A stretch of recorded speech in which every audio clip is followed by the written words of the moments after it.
எனக்கு ஒரு ம் சந்தேகம் ஐயா. ஆ. திருவள்ளுவரா திருமூலரா மூத்தவர்? திருவள்ளுவருக்கு பிறகு திருமூலரா, திருமூலருக்கு பிறகு திருவள்ளுவரா? நம்ம நம்ம ஃபாலோ பண்ற பிரகாரம் பார்த்தா திருவள்ளுவருக்கு மூத்தவர் தான் திருமூலர்.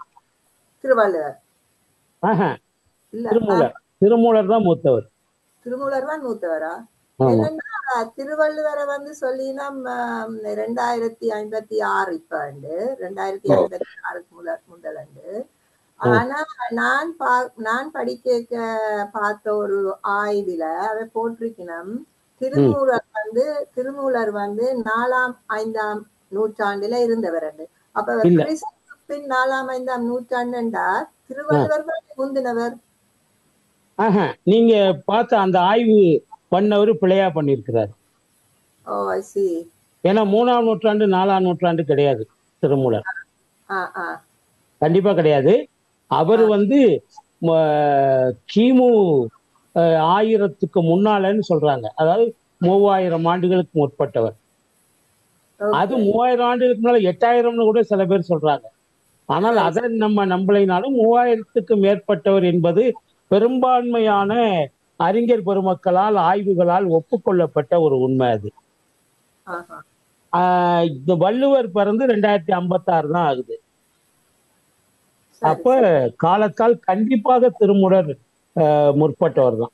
ஓகே. அதுல ஒன்றும் சந்தேகமே இல்லை. தேங்க்யூ ஐயா. ஏன்னா திருமூலருடைய சில கருத்துக்களை வந்து திருக்குறள்ல எடுத்து சொல்றாரு. ஓ ஓ ஆனா இருக்குது. திருக்குறளுக்கு பின்னால வந்த திருமுறைகள்ல பூரா திருக்குறள் கருத்து இருக்குது. ஓ. ஆனா திருக்குறள்ல திருமூலருடைய கருத்து இருக்கு. ம். அதனாலையும் அவர் காலத்தால் முற்பட்டவர் அப்படின்னு சொல்லலாம். சொல்லலாம். உம் ஐயா, நானும் ஒரு சின்ன கருத்து. நான் இதை சொல்ல நினைச்சு நீங்க சொன்னீங்க, சந்தோஷம். நாங்க எங்க சொல்லுங்க. மாணவர்களை கேட்பீங்களாக்குன்னு நினைச்சேன். சொல்லுங்க. அப்புறம் இன்னொன்னு வந்து திருமூலர் வந்து அவருடைய கருத்து கொஞ்சம் கஷ்டமா இருக்கும். இவருடைய இது வந்து கொஞ்சம் தெளிவா இருக்குல்ல, ஈஸியா இருக்குல்ல திருவள்ளுவருடைய இது, அந்த வார்த்தைகள் எல்லாம். ஆமா, வார்த்தை பிரயோகங்கள் ஈஸியா இருக்கும். ஆஹ் திருமூலர்லயும் வந்து திருமூலர் வந்து ஒரு ரெண்டும் கலந்தவர். அவர் உம் எளிமையாவும் சொல்லுவாரு, ஆஹ் கடினமாவும் புரிஞ்சுக்காத மாதிரியும் சொல்லுவாரு. சொல்லுவாரு. அன்பும் சிவமும் இரண்டென்பர் அறிவிலார் அப்படிங்கிறது வந்து திருக்குறளை உம் விட எளிமையா தான் இருக்குது. உம் ஆனால் வந்து வழுதலை வித்திட பாகல் முளைத்தது புழுதியை தோண்டினேன் பூசணி பூத்தது தொழுது கொண்டோடின தோட்டத்து குடிகள் முழுதும் பழுத்தது வாழைக்கனியே அப்படின்னா ஒருத்தருக்கும் புரியாது. புரியாது. ஏன்னா அதுல அவர் வெளியே சொல்றது ஒண்ணு, கத்திரிக்காய் உம் இது பண்ணேன் பூசணிக்காய் பூத்தது, உம் இங்க தோட்டத்துல வேலை பார்த்தவன்லாம் பயந்து போய் ஓடிட்டான் என்ன. ஆனா கடைசியில பார்த்தா பூசணி பூ வந்து வாழைப்பழத்தை தந்தது. உம் வழுதலை வித்திட பாகல் முளைத்தது. உம் கத்திரிக்காயை போட்டேன் பாகக்காய் முளைச்சது.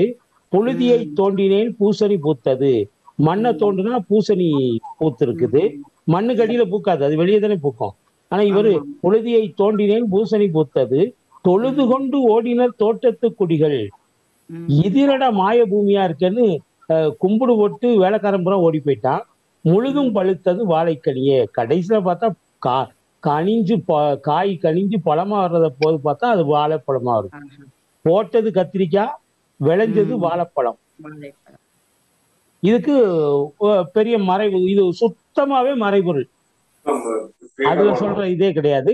முழுக்க முழுக்க மறைபொருள்லயே வந்து சொல்லியிருக்கிறார். அது மாதிரியான இதுவும் இருக்கு. அப்ப திருமூலர்ல அன்பும் சிவமும் இரண்டன்பன்னு ரொம்ப எளிமையானதும் இருக்கும். இத மாதிரி மறைபொருளாக வைத்து சொல்லக்கூடியதும் இருக்கும். இப்ப கம்பன்ல இருக்குல்ல, தோல் கண்டார் தோலை கண்டார் தொடுகடல் கமலமன்ன தாள் கண்டார் தாளை கண்டார் தடக்கை கண்டாரும் மத்தே அப்படின்னு சொல்றாருல, அது ஈஸியா தெரியும், எல்லாருக்கும் தெரியும். ஆனா அவர் இதுலயே கடமுடானு உள்ள பாடல்களும் இருக்குல்ல, அது ஆமா. மாதிரி. உம் கவிஞர்கள் வந்து சில நேரங்கள்ல வந்து அவங்களுடைய கவிதா மேன்மையை காட்டுற மாதிரி சில பாட்டுகளை எழுதிடுவாங்க. உம் எப்பயுமே கவிஞர்களுக்கு வித்வத் கர்வம் ஜாஸ்தி. கர்வம் நல்லது. கூடாது, ஆனால் உம் வித்வத் கர்வம் அப்படின்னா அவங்களுடைய வித்தையில அவங்களுக்கு உள்ள கர்வம். உம் அது வந்து எல்லா கவிஞர்களுக்கும் உண்டு. உம் பாரதியே வந்து உனக்கு தொழில் என்னங்கும் போது எமக்கு தொழில் கவிதை அப்படின்னாரு. உம் எமக்குங்கிறது பெரிய பெரிய மடாதிபதிகள் ஞானிகள் தான் சொல்லணும். ம். எனக்கு தொழில் கவிதைன்னு சொல்லியிருக்கலாம். ஆனா ம். நெஞ்ச நிமித்திக்கிட்டு எமக்கு தொழில் கவிதை, ம். நாட்டு குலைத்தல், இமைப்பொழுதும் சோராதிருத்தல் அப்படின்னு சில நேரங்கள் அந்த பெருமித உணர்வு வரும். அதனால திருமூலர் அது ஒரு கண்டிப்பா கான்பிடென்ஷியல்னு சொல்லலாம். தனக்குள்ள ஆமா தன்னம்பிக்கை, தன்னம்பிக்கையினால செல்ஃப் அந்த மாதிரி கான்பிடன்ஸ் பெருமிதம். அது வேணும்ல ஒரு கவிஞருக்கு. ம். ஐயோ நம்ம எழுதுறோமே அது யாராவது எதுவும் விமர்சனம் பண்ணிடுவாங்களோ, யாரும் கிரிட்டிசைஸ் ம். பண்ணிடுவாங்களோ அவனு பயந்துகிட்டே இருந்தா ம். சுதந்திரமா முழுமையா சொல்ல வந்ததை சொல்ல முடியாது. தப்போ ம். ரைட்டோ சொல்ல வந்ததை தைரியமா சொல்லணும். அது கவிதையினுடைய சிறப்பு. சுருக்கமா சொல்லணும். மீரா சொல்லுவார், கவிதைக்கு இலக்கணம் ரெண்டே இலக்கணம். சுருக்கமாக சொல்லுது கவிதை, சுருக்கென்று சொல்லுது கவிதை. ஆஹா. சுருக்குல தைக்கிற மாதிரி இருக்கணும். ம். மிக்க நன்றி ஐயா. நன்றி, அருமை. நன்றி.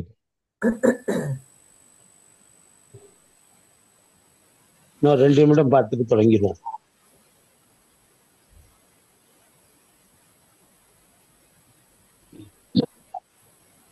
நோட்ஸ் எல்லாருக்கும் கிடைச்சதா இமெயில்ல? கிடைச்சது. சரி சரி. முதல் 10 பாட்டுகள் தானே? முதல் 10 பகுதி. கிடைச்சது ஐயா, கிடைச்சது. நீங்க கொஞ்சம் மேல இருந்தீங்கன்னா உங்களோட முகத்தை வடிவா பார்க்கலாம். நீங்க கீழே இருக்கீங்களா, உங்களோட வாய் அசைறது எனக்கு தெரியல ஐயா. இப்ப தெரியுது. உங்களோட வாய் அசைவு. ஆமா, சில இது அந்த வாய் அசைவை வச்சு நம்ம குரல் கரெக்டா போய் சேரும்.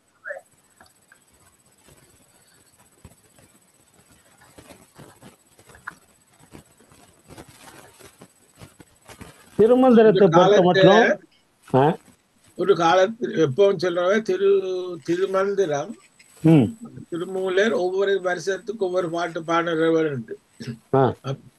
அதனுடைய 3000 years பாடி இருக்கிறார்.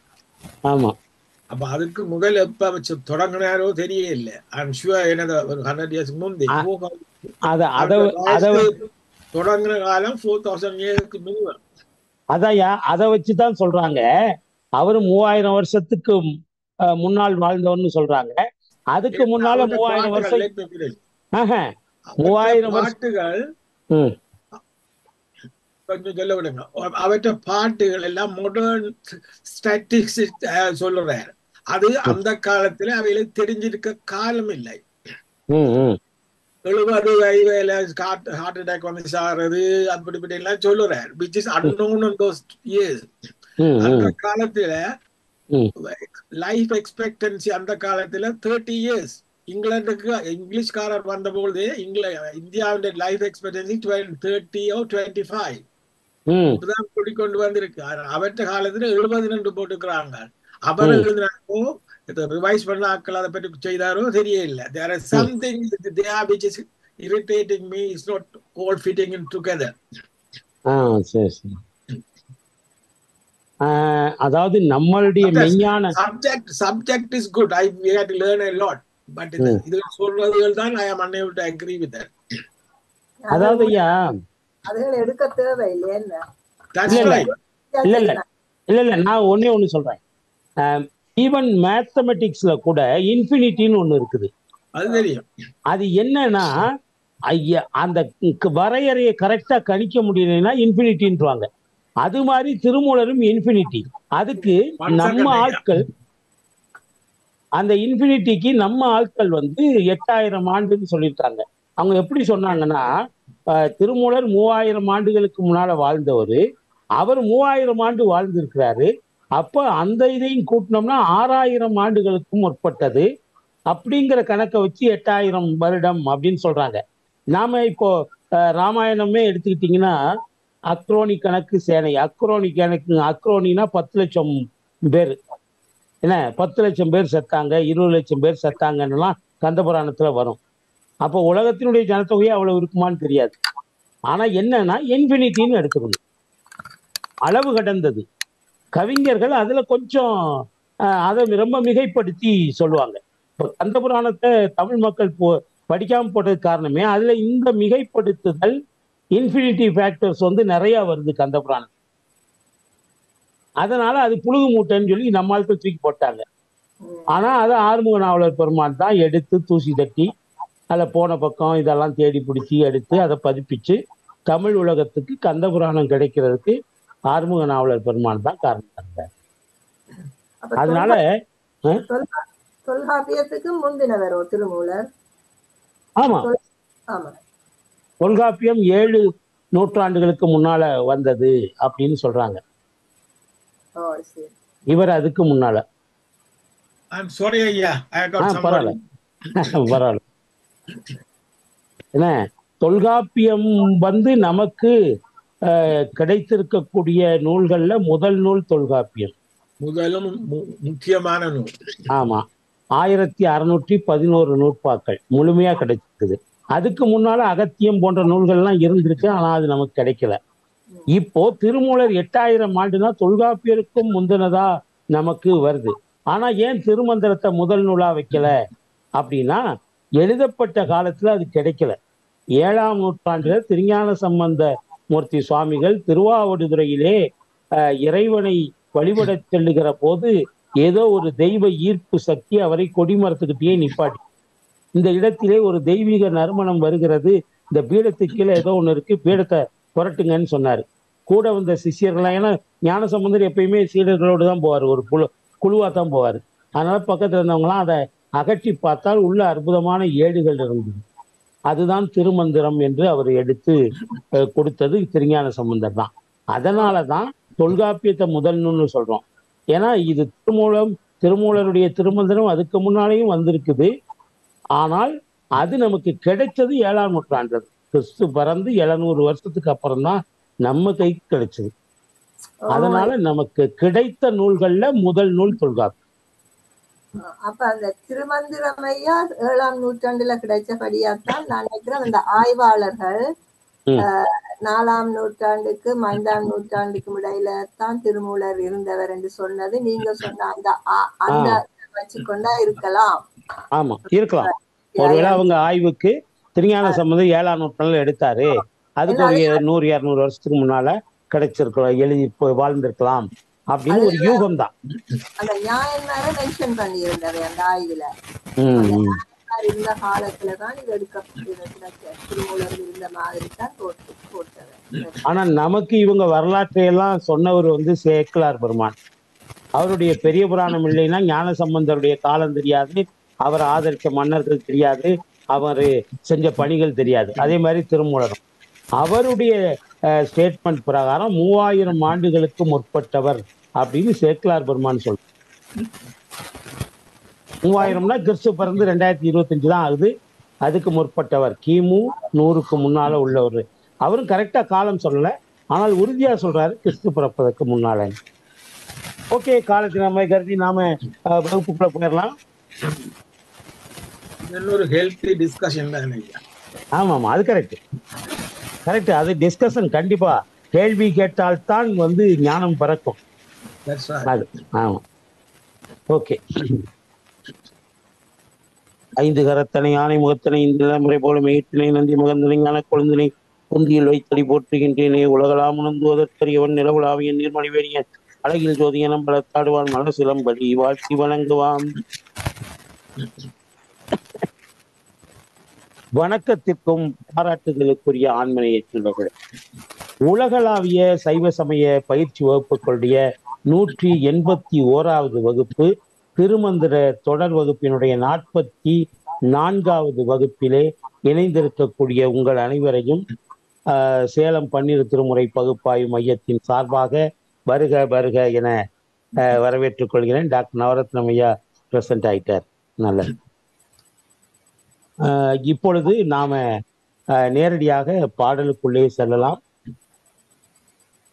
நான் அதுக்கு முன்னால திருமந்திரத்துல நாம இப்ப முதல் தந்திரத்திலே 10 பகுதிகளை நிறைவு செய்திருக்கிறோம். 1000 பகுதி மொத்தம் 112 பாடல்கள். அதற்கு பிறகு ஒரு 112 பாடல்கள் வந்து 10 பகுதிகள். முதல் பகுதி முதல் தந்திரத்தினுடைய முதல் பகுதி 1000 பகுதி நீங்களாக 1000 பகுதி 112 நீங்களாக முதல் தந்திரத்தினுடைய முதல் பகுதி உபதேசம், இரண்டாவது பகுதி யாக்கை நிலையாமை, மூன்றாவது பகுதி செல்வம் நிலையாமை, நான்காவது பகுதி இளமை நிலையாமை, ஐந்தாவது பகுதி உயிர் நிலையாமை, ஆறாவது பகுதி கொல்லாமை, ஏழாவது பகுதி ஊன் புலால் உண்ணாமை, எட்டாவது பகுதி பிறன்மனை நயவாமை, ஒன்பதாவது பகுதி மகளிர் இழிவு, 10வது பகுதி நல்குறவு என்கிற வறுமை. இந்த 10 பகுதியை நம்ம முடிச்சிட்டோம். 10 பகுதிகளுக்கான முழுமையான பாடக்குறிப்புகளும் உங்களுக்கு தரப்பட்டு விட்டது. ஒன்றை மாணவர்கள் மறந்து விடக்கூடாது, கொடுக்கப்பட்டிருப்பவை பாடக்குறிப்புகள் தான், முழு பாடம் என்று சொல்ல முடியாது. ஆனாலும் கூடுமான வரைக்கும் விரிவா கொடுத்திருக்கோம். அதை விட விரிவான ஆராய்ச்சிக்கு போகணும்னாலும் போகலாம். ஆனால் நாம் இருக்கக்கூடிய கால எல்லைக்கு ஏற்றபடி சிலவற்றை நாம் முக்கியமானதாகப்படுவதை 3-4 பக்கத்துக்கு விளக்கம் கொடுத்திருப்பேன். மற்ற பாடல்களுக்கு அந்த பாடலுக்குள்ள விளக்கம் மட்டும் சொல்லியிருக்கிறேன். உங்களுக்கு அதுல ஏதாவது சந்தேகங்கள் ஏதாவது வந்ததுன்னா அந்த கன்சர்ன்டு வீடியோ லிங்க்ல போய் பார்த்துருங்க. எல்லாருக்கும் மறக்காம சொல்றேன், யூடியூப் சேனல் ஓபன் பண்ணி அதுல சங்கர நாராயணன் வேலாயுதம் அப்படின்னு மேல டைப் பண்ணீங்கன்னா என்னுடைய வீடியோஸ் எல்லாம் வரும். அதுல ஒரு சப்ஸ்கிரைப் பட்டன் இருக்கும், அதை நீங்க அமுக்கிட்டு பக்கத்திலேயே ஒரு பெல் பட்டன் இருக்கும், அதையும் அமுக்கிட்டீங்கன்னா இப்ப நான் நாளைக்கு காலையில இல்ல இன்னைக்கு மிட் நைட்லயே நான் இந்த வகுப்பை அப்லோட் பண்ணிடுவேன்.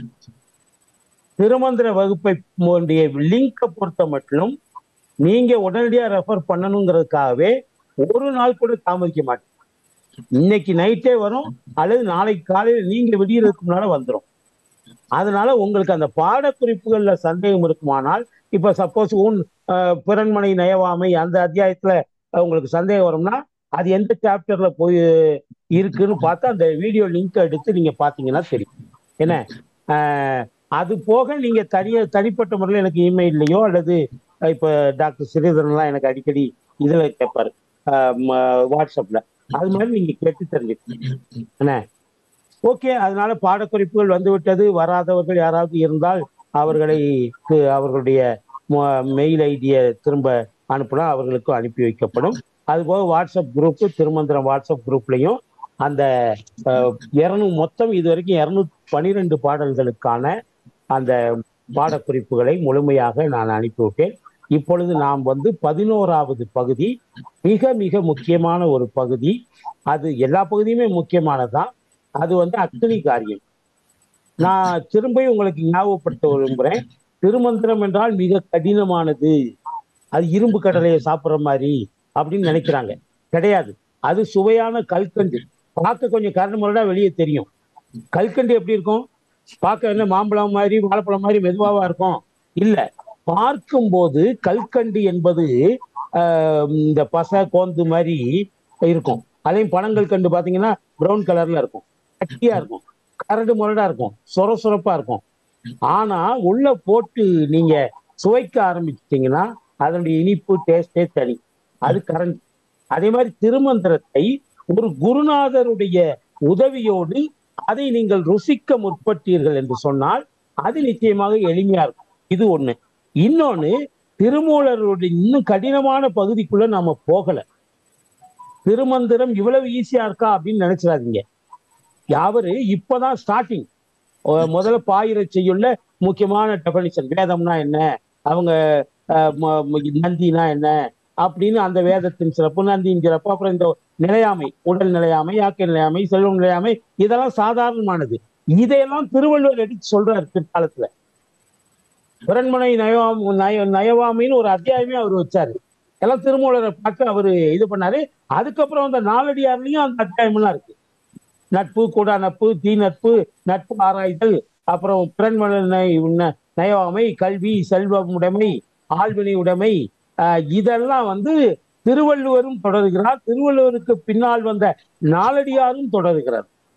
அதனாலதான் 4ம் 2ம் உறுதி, 4ம் வேலும் பல்லுக்கு உறுதி, 4ம் 2ம் சொல்லுக்கு உறுதி. 4ன்னா நாலடியார், 2ன்னா திருக்குறள். இந்த 2ம் கிட்டத்தட்ட ஒரே மாதிரியான கருத்துக்களை சொன்னது.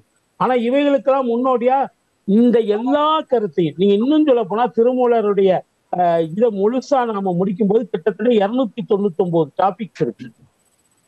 இந்த டாபிக்ஸ்ல இல்லாத எதையும் அதுக்கு பின்னால வந்து சொல்லல. அது அவர் 4 பாட்டுல சொல்லியிருக்கலாம், அதை பின்னால வந்தவங்க 40 பாட்டா பெருக்கி இருக்கலாம். ஆனாலும் அவர் சொல்லாம விட்டது எனக்கு தெரிஞ்சு இல்லை. திருமந்திரத்திலே உள்ளது எல்லா டாபிக்கையும் அவர் அலசிட்டார். அது மாதிரி இந்த 11வது இதுல அக்னி காரியம் என்கிற இதுல ஒரு பர்டிகுலர் டாபிக்கை அலசுறார். என்ன அப்படின்னா, வேள்வியை பற்றியும் வேள்வியை செய்யக்கூடிய அந்தணர்களை பற்றியும். இது மட்டும்தான் 10 பாட்டு இருக்குது. அக்னி காரியம், அக்னி காரியம் என்று சொன்னால் வேள்வி வளர்த்தல் என்பதுதான் அவருடைய பொருள். அந்த வேள்வி வளர்க்கக்கூடிய அவர்கள் யார், அந்த தகுதி யாருக்கு இருக்கிறது என்று சொன்னால் அந்தணர்களுக்கு இருக்கிறது. அப்ப ஏன் அந்தணர்களுக்கு அந்த இது தகுதி கொடுக்கப்பட்டிருக்கிறது என்றால், அவர்கள் சில குறிப்பிட்ட தகுதிப்பாடுகள் உடையவர்களாக இருக்கிறார்கள். அதனால் அவர்களிடத்திலே அந்த பணியை கொடுக்கப்பட்டிருக்கிறது. முக்கியமா ஒண்ணு, வேதங்களை கற்றவன் தான் அந்தணனாக இருக்க முடியும். மறுபடியும் சொல்லுகிறேன், வெறும் பூணூல் போட்டு கொண்டு இருப்பவர்கள் இன்றைக்கு நாம சொல்லக்கூடிய ஐயர் ஐயங்கார் ஜாதி. ஆனால் அந்தணன் என்ற சொல்லுக்கும் இந்த ஜாதிக்கும் சம்பந்தம் இல்லை. இப்ப பிராமணர்கள்னு நாம சொல்றோம்ல, அது ஏன் அவங்கள பிராமணர்கள்னு பேர் வந்ததுன்னா, பிரமாணங்கள்னு இருக்குது வேதத்துல. பிரமாணங்கள்னா எவிடன்ஸ், சத்திய பிரமாணம்னு சொல்றோம்ல. கோர்ட்ல வந்து நான் சொல்லுவதெல்லாம் சத்தியம்னு பகவத்கீதையில சத்தியம் வாங்கினாங்களே, அந்த பிரம்மாணங்களை எல்லாம் கரைத்து குடித்தவர்கள்ங்கிறதுனால அவங்களுக்கு பிராமணர்கள்னு பேர் வந்தது. அப்ப அதெல்லாம் படிக்காதவன பிராமணன் ஏத்துக்க முடியாதுல்ல. அதனாலதான் வள்ளுவன் திருமூலர் சொன்னதை அப்படியே உள்வாங்கி கொண்டு வள்ளுவன் சொன்னா, அந்தனர் என்போர் அறவோர் மற்ற எவ்வுயிர்க்கும் செந்தன்மை பூண்டு ஒழுகலான், மற்ற எல்லா உயிர்களிடத்திலும் அன்போடும் கருணையோடும் நடந்து கொள்வதால் அவர்கள் அந்தணர்கள். யார் சொல்றா? திருவள்ளுவர். எதுல இருந்து சொல்றாருன்னா, திருமூலர் இதை முதல் பாட்டிலேயே சொல்றாரு.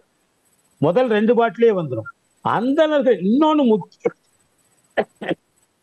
முக்கியமா நான் சொல்றேன், அந்தணர்களுக்கு நிறைய குவாலிபிகேஷன் நம்ம சொல்ல போறோம். அதுல முக்கியமான குவாலிபிகேஷன், அந்தணர்கள் சொத்து சேர்க்கக்கூடாது. அந்தணன் என்போர் தனக்கென்று எந்த விதமான ஆஸ்தி பாஸ்திகளை சேர்க்கக்கூடாது. அது அந்தணர்களுக்குள்ள ஒரு முக்கியமான தகுதியாக திருவள்ளுவரும் சொல்லுகிறார், திருமூலரும் சொல்லுகிறார். அவர்கள் அதனாலதான் அந்த காலத்துல ஆண்ட மன்னர்கள் எல்லாம் வீடு கொடுத்தாங்க. அவங்க 3 வேளை சாப்பாட்டுக்கு நெல்லு கொடுத்தாங்க. அவர்களுக்கு தேவையான வேள்விக்குரிய ஜாமான்கள் எல்லாம் கொடுத்தாங்க. இதெல்லாம் அவங்க பிள்ளைகளுக்கு கல்யாணம் பண்ணி வச்சாங்க. இந்த எல்லா கடமையையும் அந்தணர்கள் குடும்பத்தை சார்ந்த எல்லா கடமைகளையும் அந்த நாட்டை ஆளுகிற மன்னர்கள் செய்ததற்கு காரணம், அந்தணர்களுக்கு ஒரே வேலை, அவர்கள் வேள்வி வளர்ப்பது மட்டும்தான் அவர்களுடைய வேலை. ஏனென்றால் அவர்கள் மட்டும்தான் வேதம் படித்தவர்கள். வேதம் படித்தவர்கள் மட்டும்தான், படித்தவர்கள் கூட சொல்லக்கூடாது, வேதத்தை முழுமையாக படித்து கற்று துறைபோகியவர்கள் தான் வேள்வியை செய்ய வேண்டும். மற்றவர்கள் வேள்வி செய்யக்கூடாது. சத்திரியன் அஸ்வமேத யாகம் நடத்துறான். தசரத மகா சக்கரவர்த்தி அஸ்வமேத யாகம் நடத்துறதுக்குனால அவன் தசரத மன்னன் தான். ஆனால் அஸ்வமேத யாகம் செய்த பிறகுதான் மன்னன் சக்கரவர்த்தியாக மாறுகிறான். சில பேர் அந்த காலத்து அரசர்கள் 100 அஸ்வமேத யாகங்கள் பண்ணவங்க எல்லாம் இருக்கிறாங்க. அஸ்வம்னா குதிரைகளை வைத்து யாகம் நடத்துவது. அந்த அது நிறைய பேர் பண்ணியிருக்கிறாங்க. சிபி சக்கரவர்த்தின்னு ஒருத்தன் இருக்கான், தெரியுமா? புறாவுக்காக தன்னுடைய தொடை சதையை அறுத்து கொடுத்தவன் சிபி சக்கரவர்த்தி என்று சிலப்பதிகாரம் நமக்கு சொல்லுகிறது. அந்த சிபி சக்கரவர்த்தி 100 அஸ்வமேத யாகங்கள் செய்த பிறகுதான் அவன் சக்கரவர்த்தி பட்டத்துக்கு தகுதியானவன் ஆனான். அது மாதிரி அவர்கள் எல்லாம் ஆட்களை வைத்து, வேதம் ஓதுகிற அந்தணர்களை வைத்து அவர்கள் செய்தார்களே தவிர அவர்களாக களத்திலே போய் உட்கார்ந்து அந்த கிரியைகளை பண்ணல. வேதம் ஓதுகிற அந்தணர்கள் 108 பேரு, 1008 பேரு, 1,00,000 பேரையெல்லாம் கூட்டிட்டு வந்து யாகம் நடத்தியிருக்காங்க அந்த காலத்துல. 1,00,000 அந்தணர்களை. அந்த காலத்திலே அந்தணர்கள் அவ்வளவு உண்மையுள்ளவர்களாக இருந்தார்கள். இன்றைக்கு அந்தணர்கள் உண்மையான அந்தணர்கள்னு நீங்க பார்த்தீங்கன்னா, ஒரு பெரிய காஞ்சி மடத்தை சேர்ந்த ஒரு பெரிய ஆய்வாளர் தான் சொன்னாரு, இந்தியா முழுக்க இப்ப அந்தணர்கள் பார்த்தா 15 அல்லது 20 பேர் தான் இருக்காங்களாம். இன்றைக்கு அந்தணர்கள் என்று பார்த்தால் எந்த அந்தணர்கள்? வள்ளுவனும் திருமூலரும் திருவள்ளுவரும் சொல்லுகிற தகுதிப்பாடுகளை வைத்து நாம் அந்தணர்களை தேடினால் 15 20 பேர் தான் கிடைப்பார்கள். ஒரு சின்ன உதாரணம் சொல்றேன். அந்தணர்கள் வீட்டுல எப்பொழுதுமே இது அக்கினி எரிஞ்சுக்கிட்டே இருக்கும். அந்தணர்கள் இல்லங்களில் எப்பொழுதுமே இது எரிஞ்சுக்கிட்டே இருக்கும். எது? தீ, நெருப்பு, வேள்வி எரிஞ்சுக்கிட்டே இருக்கும். அதுக்கு என்ன பேர் தெரியுமா? பிராணாக்கினின்னு பேர். பிராணன்னா தெரியும், உயிர். அந்த உயிர் அக்கினி, அந்த பேரிலே பிராணாக்கினி என்று ஒன்றை வீட்டிலே வைத்து அந்தணர்கள் வளர்ப்பார்கள். அவர்கள் மரணம் அடைந்தால் அவங்களுக்கு கொல்லி வந்து அந்த பிராணாக்கினியை எடுத்துக்கொண்டு போய் தான் கொல்லி வைப்பாங்க. இது மாதிரி இன்னைக்கு எங்கேயாவது பிராமண வீட்டுல நடக்குதானா? ஒருத்தர் வீட்டுல எனக்கு தெரிஞ்சு நடக்கல. அதனாலதான் சொல்றாங்க, உண்மையான பிராமின், உண்மையான அந்தணர் என்று சொன்னால், பிராமின்கிற வார்த்தை கூட பின்னால வந்தது. உண்மையான அந்தணர்கள் வீட்டிலே 24 மணி நேரமும் அடுப்பு எரிகிறதோ இல்லையோ இந்த ஆகுதி நெருப்பு எரிந்து கொண்டே இருக்க வேண்டும். அந்த எரிஞ்சுக்கிட்டுனா காலையில, மாலையில, சாயங்காலம் எல்லாத்துலயும் அதுல நெய் ஊத்திக்கிட்டே இருக்கணும். இத இன்னும் நுட்பமா பாத்தீங்கன்னா, அந்த நெய் கடையில போய் வாங்கக்கூடாது. அந்த நெய் அந்த அந்தணர்கள் வீட்டிலே அவர்களே பசு வளர்க்க வேண்டும். அந்த பசுவிலே இருந்து வருகிற நெய்யைத்தான் பயன்படுத்துமே வேண்டுமே தவிர வேள்விக்கு வெளியே கடையில போய் வாங்கக்கூடாது. அந்த காலத்திலே அங்காடிகள் இருந்தது. அங்காடி தெரு அப்படின்னா கடைவீதி, பஜார். அந்த காலத்தில் அங்காடிகள் இருந்த காலத்திலே கூட கடையிலே போய் நெய் வாங்குவது சாப்பாட்டுக்கு வாங்கலாம். ஆனால் வேள்விகளுக்கு அந்தணர்கள் வீட்டிலே அவர்கள் வளர்க்கிற பசுக்களை வைத்து அதிலே இருந்து நெய்யை எடுத்து, அந்த பசு யாரு கொடுப்பானா? அரசன் கொடுத்துருவான். இவர்கள் வேற எந்த வேலைக்கும் போக வேண்டியதில்லை. இவர்கள் ஆகுதியை வளர்க்க, இவங்க தங்களுக்காக வளர்க்கல. அதான் முக்கியம். இதுல எந்த அந்தணரும் அவர்கள் வீட்டிலே அவர்களுடைய சேமத்துக்காக, அவர்களுடைய நன்மைக்காக இது வளர்க்கிறது கிடையாது. அக்னி வளர்க்கிறது கிடையாது. உலகத்தின் நன்மைக்காக, மாதம் மும்மாறி மழை பொழிய வேண்டும் என்பதற்காக, உலக மக்கள் எல்லாம் வறுமை இல்லாமல் இருக்க வேண்டும், பகை இல்லாமல் இருக்க வேண்டும் என்று உலக சேமத்துக்காக, உலக நன்மைகளுக்காக அவர்கள் அந்த காரியத்தை செய்கிற காரணத்தினால் அவர்களுக்கான காரியத்தை அரசு ஏற்றுக்கொள்ளும். அப்படிதான் இருந்தது. ஆக அவர்கள் வீட்டிலே அந்த பிராணாக்கினி என்பது 24 மணி நேரம் எரிந்து கொண்டே இருக்க வேண்டும். அது அவர்கள் இறந்த பிறகு அந்த பிராணாக்கினியிலே இருந்து அந்த நெருப்பை எடுத்து கொண்டு போய் அவரை சுடுகாட்டுல எரிக்கும் போது அந்த நெருப்பைத்தான் பயன்படுத்துவாங்க. இது எப்படி தெரியும்? இதுக்கு என்ன ஆதாரம் அப்படின்னா, நிறைய இடங்கள் ஆதாரம் இருக்கு. நான் ஆய்வு பண்ண பெரிய புராணத்துல இருந்து ஒரு ஆதாரம் சொல்றேன். திருஞான சம்பந்தர், அவர் ஐயர், அந்தணர். அவருடைய அவரு துணைக்கு அவர் பாட்டு பாடுவாரு. பக்கத்துல யாழ் வாசிப்பதற்காக யாழ்ப்பாணர் ஒருத்தர் போய்கிட்டு இருந்தார். அவர் கூடவே போனார். அவரு திருநீலகண்ட யாழ்ப்பாணர். அது யாழ்ப்பாண நாயனார். திருநீலகண்ட யாழ்ப்பாண நாயனார். திருநீலகண்டருக்கு ஒரு குயவர் ஒருத்தர் இருந்தார், அது வேற. இது திருநீலகண்ட யாழ்ப்பாணர். அவருடைய மனைவி பேரு மதங்க சூளாமணி. இலங்கையில பிறந்த சுவாமி விபுலானந்தர் மதங்க சூளாமணின்னு ஒரு நூலை எழுதியிருக்கிறார். மதங்க சூளாமணி என்பது திருஞான சம்பந்தருடைய திருநீலகண்ட யாழ்ப்பாண நாயனாருடைய மனைவி. 2 பேருமே இவர் கூடவே வாத்திய கோஷ்டி மாதிரி வாத்தியம் வாசிச்சுட்டே போவாங்க. அப்போ ஒவ்வொரு ஊருக்கா போவாங்க. அப்போ ஒரு இடத்துக்கு போறாங்க, அங்க ஒரு நாயனார் இருந்தார். அந்த நாயனார் ஒரு அந்தனர். அவர் வீட்டுல தங்கணும். இது பெரிய புராணத்துல வர்ற ஸ்டோரி. அந்த நாயனார் வீட்டுல தங்குறதுக்காக திருஞான சம்பந்தர் போறாரு. போன இடத்திலே அங்க வந்து இவங்களுக்கு கணவன் மனைவி 2 பேருக்கும் படுக்கிறதுக்கு இடம் இல்லை, தங்குறதுக்கு இடம் இல்லை. அப்ப ஞான சம்பந்தர் அந்த நாயனார்கிட்ட வேண்டி கேட்டுக்கிட்டாரு, இங்க வந்து இவங்களை நீங்க தங்க வைக்க முடியுமா அப்படின்னு.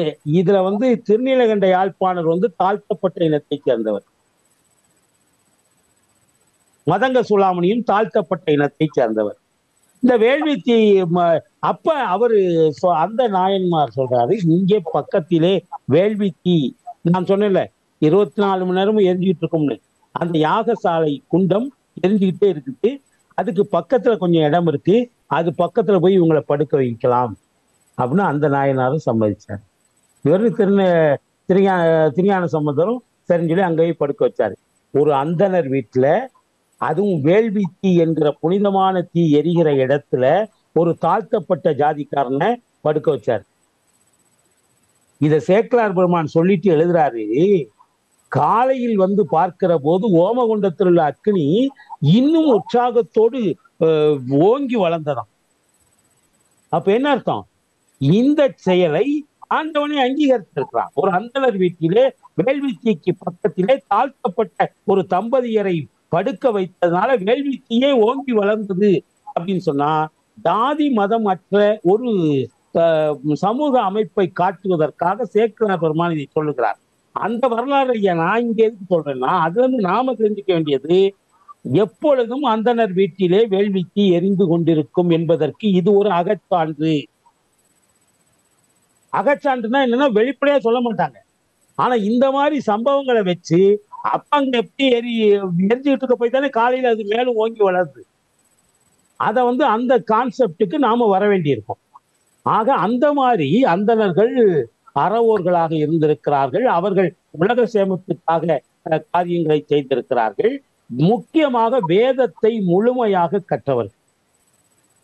இப்ப வேதத்தை பற்றி ஏற்கனவே நாம பழைய ஒரு 10வது வகுப்புலையோ 12வது ஒரு 20-30 வகுப்புகளுக்கு முன்னால் சொல்லி இருக்கிறோம். இருந்தாலும் ஒரு சின்ன நினைவூட்டலுக்காக அந்த சார்ட்டை காட்டுறேன். திரும்ப ஒரு சார்ட் மூலமா வரைபடத்தின் மூலமாக நாம பார்த்தோம்னா எதுவுமே நல்ல இதா இருக்கும்.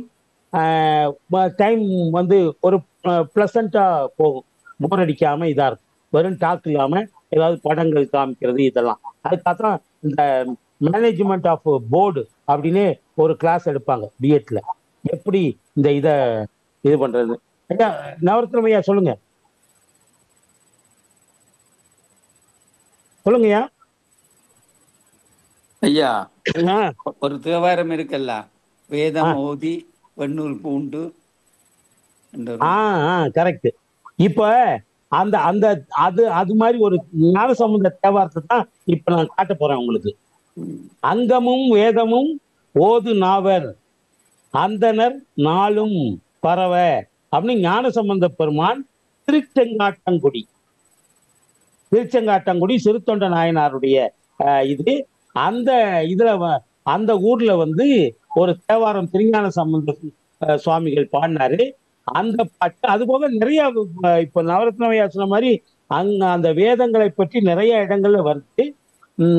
இப்போ நான் அதுல முக்கியமா எல்லாம் நம்ம ஈழத்தை சேர்ந்த எந்த குழந்தையா இருந்தாலும் இந்த பாட்டு மனப்பாடம் அவங்களுக்கு என்ன, அதை வச்சே நான் வேதத்தை வந்து எக்ஸ்பிளைன் பண்றேன். ஒரே நிமிஷம்.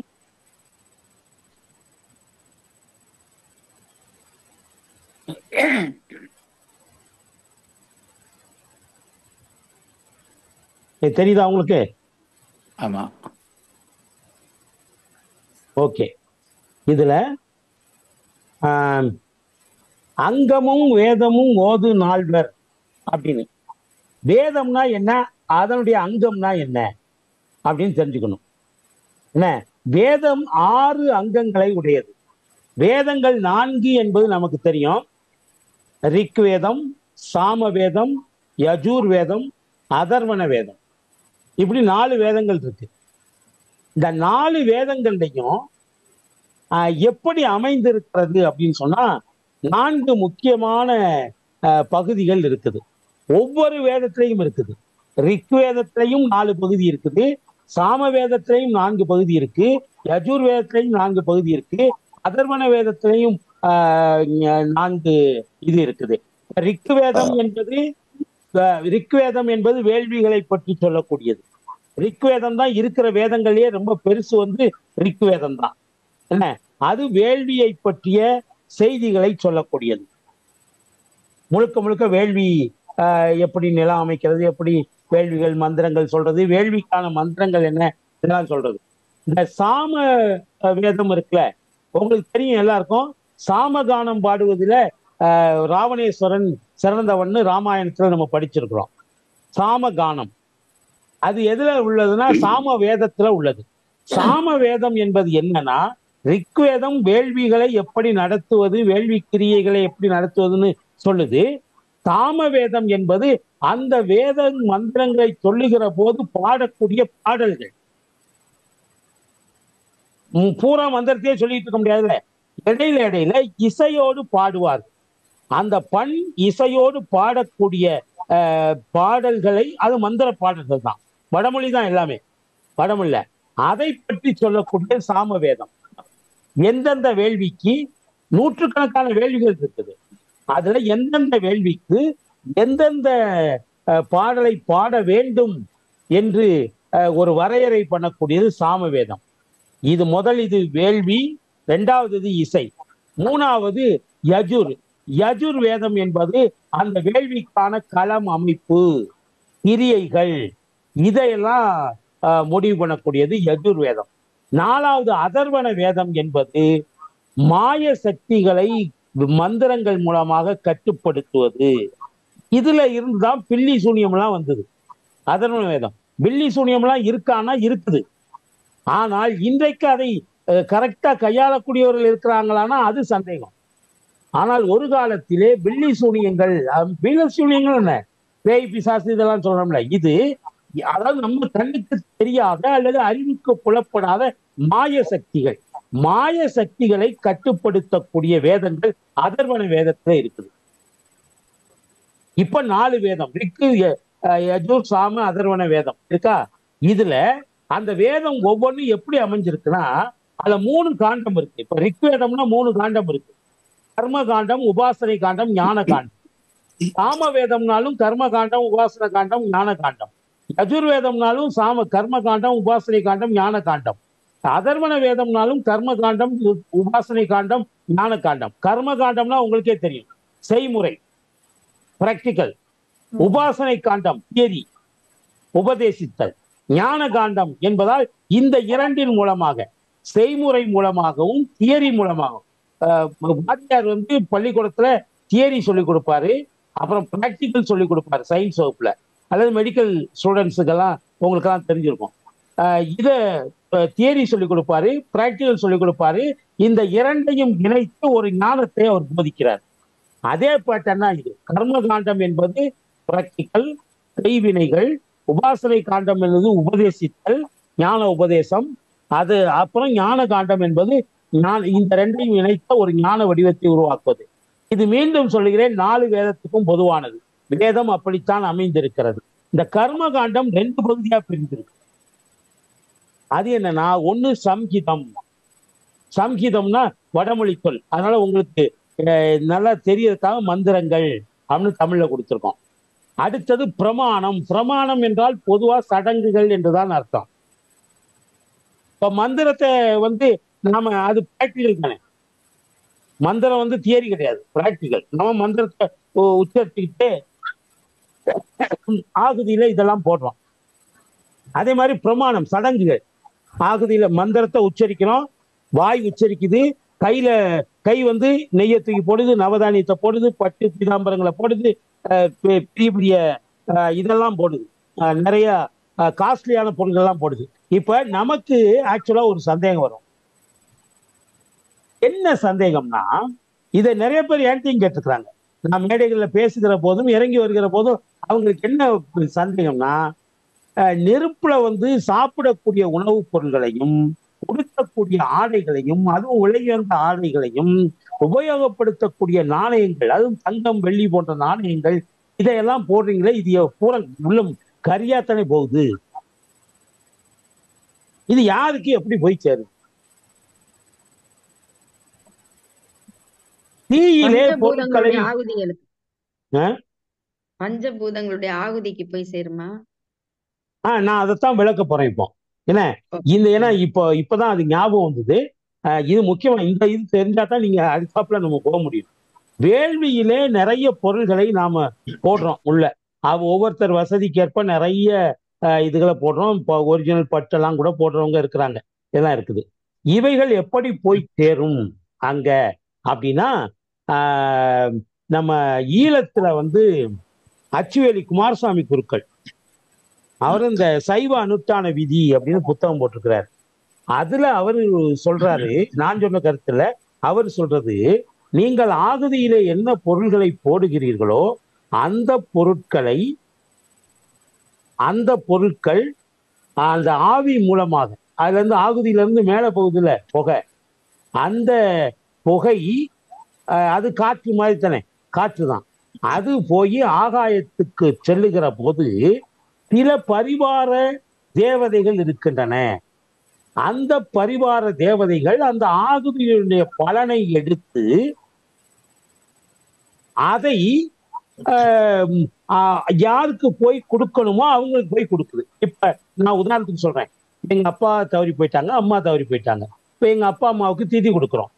திதி கொடுக்கிற போது எங்க அப்பா அம்மாவுக்கு நாம அவங்களுக்கு பிடிச்சதெல்லாம் வச்சு படைக்கிறோம். அப்புறம் பிண்டத்தை எடுத்து கொண்டு போய் கடல்ல கரைக்கிறோம், இல்ல நெருப்புல போடுறோம், இதெல்லாம் பண்றோம். இது எப்படி அவங்களுக்கு போய் சேருதுங்கிறத அச்சுவேலி குமாரசாமி குருக்கள் விளக்குறாரு. நீங்கள் அப்படி உங்கள் மூதாதையருக்கு போடுவதை, அது அந்த எசன்ஸ் இருக்குல்ல, அந்த எசன்ஸ் தான் அந்த காற்றாக மாறி அது ஆகாயத்திலே அந்த பரிவார தேவதைகளுக்கு போகிறது. சரி, போயிருச்சுல, இதை கொண்டு போய் எங்க அப்பாவாட்ட சேர்க்கணும். எப்படி சேர்ப்பாங்க அப்படின்னா, எங்க அப்பாவோ அம்மாவோ இறைநிழலிலே இலைப்பாரி விட்டால் அந்த பரிவார தேவதைகள் அதை வந்து இறைவனுடைய பாதார விந்தங்களை சேர்த்தோம். அப்படி இல்லை, அவங்க வேற பிறவி, பெரும்பாலும் 199 பேர் மறுபிறவி கண்டிப்பா எடுத்திருப்பாங்க. ஏன்னா இந்த பூமியில பிறந்ததுனால கண்டிப்பாக அவர்கள் வினைகள் செய்திருப்பார்கள். அந்த வினைகளுக்கு ஏற்ற வேறு பிறவியில இருப்பாங்க. ஆனால் மனித பிறவியா இருப்பாங்களான்னு தெரியாது. ஏன்னா நம்ம இதுல இன்னொரு சித்தாந்தமும் இருக்குது, மானுட பிறவி ஒரு முறைதான் வாய்க்கும், வாய்த்தது நம் தமக்கு ஈது ஓர் பிறவி மதித்திடுமின். நாவுக்கரச தேவாரம் ஓர் அப்படிங்கறத அழுத்தி சொல்றாரு. வாய்த்தது நம் தமக்கு ஓர் பிறவி மதித்திடுமின். இது ஒரு தடவை தான் இந்த மனித பிறவி, அதனால அதை மதிச்சு நடக்க கத்துக்க என்று நாவுக்கரச பெருமான் சொல்றாரு. நான் சொல்லல, அப்படி ஒரு கான்செப்ட் இருக்கு. என்ன வாய்த்தது, அப்ப மனிதர்களாக அவர்கள் பிறந்திருப்பாங்கன்னு சொல்ல முடியாது. ஒரு குதிரையாவோ ஆடாவோ மாடாவோ ஏதோ ஒரு உருவத்துல பிறந்திருப்பாங்கல்ல. இந்த பரிவார தெய்வங்களுடைய பணி என்னன்னா, இந்த ஆகுதியினுடைய பலனை என்னுடைய மூதாதையர்கள் எந்த உருவத்திலே பிறந்திருக்கிறார்களோ அவர்களுக்கு ஏற்ப அதை மாற்றம் பண்ணி கொடுக்கும். இப்ப அவங்க ஆடாவோ மாடாவோ பிறந்திருந்தா அது என்ன சாப்பிடும்? புல்லு தானே சாப்பிடும். அப்ப அவங்களுக்கு அதை புல்லா போய் கொடுக்கும். கன்வர்ஷனை வந்து அப்படி பண்ணி கொடுக்கும். இது அச்சுவேலி குமாரசாமி குருக்கள் சொன்ன விஷயம். கிட்டத்தட்ட அதே கான்செப்ட் தான். நான் இப்போ உங்களுக்கு இன்னும் நான் உங்களுக்கு நோட்ஸ்ல அதை விரிவா சொல்லுவேன். இப்போ ஒரு சின்ன உதாரணம் சொல்றேன். டாக்டர்கள் இருக்கிறீங்க, 3 டாக்டர் இருக்கிறீங்க. தலைவலி, எனக்கு இப்ப கடுமையான தலைவலி இருக்குன்னு வைங்க. தலைவலிக்கு என்ன பண்ணுவோம்? ஒன்று மண்டையடி தைலம் தேய்ப்போம், அப்படி இல்லைன்னா மாத்திரை, டேப்லெட், அலோபதி மாத்திரை, டோலோ 650 அல்லது பாரஸ்டமால், ஏதாவது ஒரு மாத்திரை இருக்கிறோம். நல்லா கவனிங்க, கண்ணியமா முக்கியமா கவனிங்க. எனக்கு தலை வலிக்குது, பாரஸ்டமாலோ டோலோ 50யோ போடணும். என்ன அப்போ மண்டையில ஒரு ஓட்டை போட்டு அதுக்குள்ள போடுறோமா? அதுக்குள்ள போடுறோமா? கிடையாது, போட முடியாது, போட மாட்டோம், வாயில தான். இல்ல, மண்டையில ஓட்டை போட்டு போடலாம், ஆனா அவன் போய் சேர்ந்துருவான். தலைவலி குணமாயினா அவன் உயிர் போய் சேர்ந்துடும். என்ன அப்போ தலைவலிக்கு மாத்திரை சாப்பிடணும்னா என்ன செய்யறோம்? வாயில போடணும். நல்லா கவனிங்க, வாய்க்கும் தலைக்கும் சம்பந்தம் இருக்கா? கிடையாது. சரி, வாயில போடுறோமே, அந்த மாத்திரை வாயிலேயே நிக்குதானா? கிடையாது. அது நேரா வயிற்றுக்கு போயிருது, குடலுக்கு போயிருது. எனக்கு தலைவலி, ஆனா சம்பந்தமே இல்லாத வாயிலையும் சம்பந்தமே இல்லாத வயிற்றுக்கும் அந்த மாத்திரை போய் சேருது. ஆனா எனக்கு தலைவலி குணமாகுது. எப்படி குணமாகுது? ஆகுதியில பொருட்களை போடுறோம். இது என் மூதாதையருக்கு போய் சேருதுன்னு சொன்னா நம்ப மாட்டேங்கிறான் பகுத்தறிவாதி. ஆனா நான் தலைவலிக்காக வாயில போடுற மாத்திரை தலைக்கு போல, வயிற்றுக்கு தான் போகுது. ஆனா தலைவலி குணமாகுது. இதை நம்புறான்ல. நவரத்னமையா சிரிக்கிறாரு. இல்ல இல்ல, உண்மைதானே? லாஜிக்கா நீங்க திங்க் பண்ணி பாருங்க. எங்கேயோ ஒரு இடத்துல போட்டா அது எங்கேயோ ஒரு இடத்துக்கு போய் சேருதுங்கிறது தானே வேள்வியினுடைய கான்செப்டும். அப்ப என்ன நடக்குது அப்படின்னு சொன்னா, நம்ம உடம்புக்குள்ளே ஒரு நெருப்பு இருக்குது. அதான் பிராணாக்கினி. அதனுடைய சிம்பிளா தான் பிராமணர்கள் வீட்டுல அதை ஏற்றி வச்சிருக்காங்க. என்ன, இந்த பிராணாக்கினி எங்க இருக்குன்னா அடிவயிற்றுல இருக்குது. அத வெவ்வேறு பேர்ல குண்டலினி சக்தின்னு சொல்றோம், எவ்வளவோ பேர்கள்ல சொல்றோம். என்ன, இப்போ நான் சாப்பிடுகிற இந்த மாத்திரை வாயில தான் போடுறோம், அது வயிற்றுக்கு தான் போகுது. வயிற்றுல போய் அந்த இண்டஸ்ட்ரியில போய் அந்த குடல்ல போய் அது அங்க சில ரசாயன மாற்றங்கள் ஆகி அது அதனுடைய எசன்ஸ் மட்டும் நல்லா கவனிங்க, மாத்திரை போகாது மேல. அந்த மாத்திரையினுடைய மொத்த எசன்ஸையும் பிராணவாயு நல்லா கவனிங்க காத்தா மாத்துது. எப்படி ஆவியிலே போடுகிற பொருள்கள் எல்லாம் காற்றாக மாறி மேலே போய் என்னுடைய மூதாதையர்களுக்கு போகிறதோ, அல்லது நான் எந்த கணபதி ஹோமம் நடத்தினா கணபதிக்கு போய் சேருது. யாரை நினைச்சு நான் ஹோமம் பண்றேனோ, கணபதி ஹோமமா இருக்கலாம், மகாலட்சுமி ஹோமமா இருக்கலாம், வரலட்சுமி ஹோமமா இருக்கலாம், சிவன் யாகமா இருக்கலாம், எதா இருந்தாலும் யாரை நினைத்து நான் வழிபாடு செய்கிறேனோ அவர்களுக்கு என்னுடைய வேண்டுதலும் நான் போடுகிற ஆகுதி பொருளும் காற்றாகத்தான் போய் சேருது.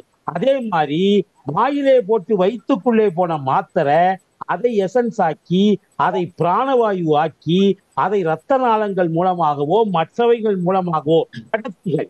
நம்ம உடம்பு ஆண்டவனுடைய படைப்பு இருக்கிறதே மிகப்பெரிய அற்புதம் இந்த உடம்பு. அதுல ஏதோ ஒரு வழியாக அந்த மாத்திரையினுடைய பலனை மேல கொண்டு போய் என்னுடைய தலைவலியை தீர்த்து வைக்கும். இதே கான்செப்ட் தான் ஆகுதிலையும். இந்த கான்செப்ட் தான் ஆகுதிலையும் இருக்கு. இன்னொன்னு, நம்ம இந்த உடம்பு இருக்கிறதே இதே பஞ்சபூத காரியங்கள் தான். பஞ்சபூத தத்துவங்கள் அப்படின்னு சைவத்துல சொல்றாங்க. ஒண்ணு இல்ல, ஆகாயம், காற்று, நெருப்பு, நீரு, நிலம். இதுல இந்த படிநிலையில ஆகாயம் தான் முதல்ல. ஆகாயத்திலிருந்து காற்று உருவாகிறது, காற்றிலிருந்து தான் நெருப்பு உருவாகிறது, நெருப்பிலிருந்து தான் நீர் உருவாகிறது, நீரிலே இருந்துதான் நிலம் உருவாகிறது. இது அப்படியே வயசு வருஷம் திரும்ப ரிட்டர்ன் ஆகுது. ஆகுதியிலே நாம் போடுவது நிலத்திலே விளையக்கூடிய பொருள்களை நீரோடு சேர்த்து. இந்த இடத்துல நீர் கிடையாது, நீருக்கு பதிலாக நம்ம நெய்யை பயன்படுத்துறோம். ஒரு லிக்விட், எண்ணி லிக்விட். நிலத்திலே விளையக்கூடியவைகளை நீரோடு சேர்த்து நெருப்பிலே போடுகிறோம். அந்த நெருப்பு காற்றாக மாறி ஆகாயத்துக்கு போகுது. இப்ப திரும்ப பாருங்க, ஆகாயத்திலிருந்து காற்று உருவாகுது, காற்றிலே இருந்து நெருப்பு உருவாகுது, நெருப்புல இருந்து நீர் உருவாகுது, நீர்ல இருந்து நிலம் உருவாகுது. இப்போ வைஸ் வர்சா திரும்ப பாருங்க, நிலத்தில இருந்து பயிர்களோ இதோ உருவாகுது, தானியங்கள் இதெல்லாம் உருவாகுது. அதை நீரோடு கலந்து நெருப்புல போடுறோம். நிலம், நீர், நெருப்பு, அது காற்றாக மாறுகிறது, ஆகாயத்தை போய் அடைகிறது. இதுதான் பஞ்சபூத தத்துவங்கள் என்று நம்முடைய சைவ சித்தாந்தம். எவ்வளவு பெரிய சயின்ஸ் தெரியுமா? இதெல்லாம் உட்கார்ந்து எவ்வளவு சிந்திச்சு இவ்வளவையும். ஐயா நவரத்னம் ஐயா பேசுமா? இதுல ஐயா இது வளர்க்கும் பொழுது நெருப்பு வளர்க்கும் பொழுது ஐயர்மா சில தண்ணியும் போடுவார். ஆமா ஆமா ஆமா. அந்த சுவாகா சுவாகா சொல்லும் போது என்ன அந்த இதையும் சேர்த்து தான் போடுவாங்க. நீரும் பயன்படுவாங்க. அதே மாதிரி எந்த இதையுமே அவங்க ஒரு பக்கத்துல இருந்து தானியம் ஒருத்தர் எடுத்து கொடுத்தாருன்னா இவர் நீர் விழாவிட்டு தான் அந்த தானியத்தை எடுத்து போடுவார். நீர் விழாவுதல்னா நீர்ல இப்படி சுத்திட்டு நீரையும் பூவையும் எடுத்து சலம் பூ ரெண்டையும் எடுத்து இப்படி சுத்திட்டு அதை போட்டுட்டு அப்புறம் தான் கையில வாங்குவார். நீங்க கோயில்லயே அர்ச்சகர் பாருங்களேன், அந்த இதுக்குள்ள ஒவ்வொரு பூஜைக்குரிய ஒவ்வொரு பொருளா எடுத்து கொடுப்பாங்க. விசிறி எடுத்து கொடுப்பாங்க, கும்பம் எடுத்து கொடுப்பாங்க, என்ன இதெல்லாம் எடுத்து கொடுக்கும்போது ஒவ்வொருத்தரையும் நீர் ஜலத்துல பூ வச்சு அப்படி எடுத்து அப்படி போட்டுட்டு அதுக்கப்புறம் தான் அதை வாங்கி காட்டுவாங்க சாமிக்கு. அப்ப நீர் பயன்படுத்துறோம். இதுக்கும் மேல நீர் சத்து உள்ள நெய்யையே நம்ம ஆகுதிக்கு பொதுவா நெய் தான் யூஸ் பண்ணுவாங்க. என்ன இந்த அதோட நீர் பூக்களையும் அதை சுத்தி ஒவ்வொரு தடவையும் பயன்படுத்துறோம். அதனால இந்த பஞ்ச பூத தத்துவங்கள் இருக்குல்ல, இந்த தத்துவத்தின் அடிப்படையிலே தான் ஆகுதியும் உருவாகிறது என்பதற்காக இதை சொன்னேன். இப்போ மந்திரங்களும் சடங்குகளும் பிராக்டிக்கல், அது கர்ம காண்டம். இது ஒவ்வொரு வேதத்திலையும் இருக்கு. அடுத்தது ஆரண்யகம். ஆரண்யம் என்றால் காடு. காட்டுல என்ன இருக்கும்னா இருட்டு தான் இருக்கும். நல்ல அடர்த்தியான காடா இருந்துன்னு வைங்க. இப்ப ஐயப்பன் கோயில் போனவங்களுக்கு தெரியும், கரிவளந்தோடுன்னு ஒரு இடம் வரும், யானைகள் உலாவுற இடம். அங்க நீங்க பகல்ல போனாலும் சூரிய வெளிச்சமே படாது. இவ்வளவு ஒண்ணுக்கு மேல ஒண்ணு அடர்த்தியா மரங்கள் இருக்கும். பகல்ல போனாலும் ராத்திரி மேய்த்தா இருக்கும். அப்ப ஆரண்யம் என்றால் இருட்டு. ஆரண்யம் என்றால் காடுன்னு அர்த்தம். ஆரண்யா காண்டம் அப்படின்னு கம்பராமாயணத்துல ஒரு காண்டமே வருது. ராமனும் சீதா பிராட்டி லட்சுமணரோட காட்டுக்கு போன இது ஆரண்யா காண்டம்னு வரும். ஆரண்யம் என்றால் காடு. இந்த இடத்துல கடவுள் இயல் என்பது காடு போல இருட்டானது. அதை தெரிந்து கொள்வது, அதுல வழி தடம் கண்டுபிடிக்கிறதே ரொம்ப கஷ்டம். அந்த வழித்தடத்தை கண்டுபிடிக்கிறதே கஷ்டம். அதனால அது அதை ஒரு குருநாதர் இல்லாமல் உங்களுக்கு உபதேசம் செய்யாமல் இந்த ஆரண்யத்தை நீங்கள் கடக்க முடியாது. அதனால அது ஆரண்யகம். அதுவும் ஒவ்வொரு வேதத்துக்கும் முக்கியமான பகுதி. அடுத்தது உபநிடதம். உபனிஷத்துக்கள். ஒவ்வொரு இதுலயும் உபனிஷத்து இருக்கு. நீங்க 4 வேதங்களையும் உபனிஷத்து இருக்கு. உபனிஷத்து மொத்தம் எத்தனை இருக்குன்னு தெரியுமா யாருக்காது? உபனிஷத்துக்கள் மொத்தம் எத்தனை இருக்கு தெரியுமா? 4 வேதங்களிலேயும் அந்த வேதங்களுடைய பொழிப்புரையாக அமைந்திருப்பது உபனிஷத்துக்கள். வேதங்கள்ல ஒவ்வொரு வேதங்களிலேயும் உபனிஷத்துக்கள் இருக்குது. அந்த உபனிஷத்துக்கள் எல்லாமே என்ன அந்தந்த வேதத்தினுடைய பொழிப்புரைகளாகத்தான் நாம் எடுத்துக்கொள்ள வேண்டும். கிட்டத்தட்ட 200 உபனிஷத்துக்கள் இருக்கின்றன. சில பேர் 108ம்பாங்க. ஆனால் 200 உபனிஷத்துக்கள் இருக்கு அப்படிங்கிறது நம்முடைய இது. இன்னொரு படம் தயார் பண்ணியிருந்தேன், அது இருக்கான்னு பாக்குறேன் நான். உபனிஷத்துக்களை பற்றி இன்னொரு சாட் இதெல்லாம் உங்களுக்கு நோட்ஸ்ல கொடுப்பேன். நோட்ஸ்ல கொடுக்கறதுக்காக தான் தயார் பண்ணியிருக்கிறேன். உபனிஷத்துக்களை பற்றியும் இருக்கு.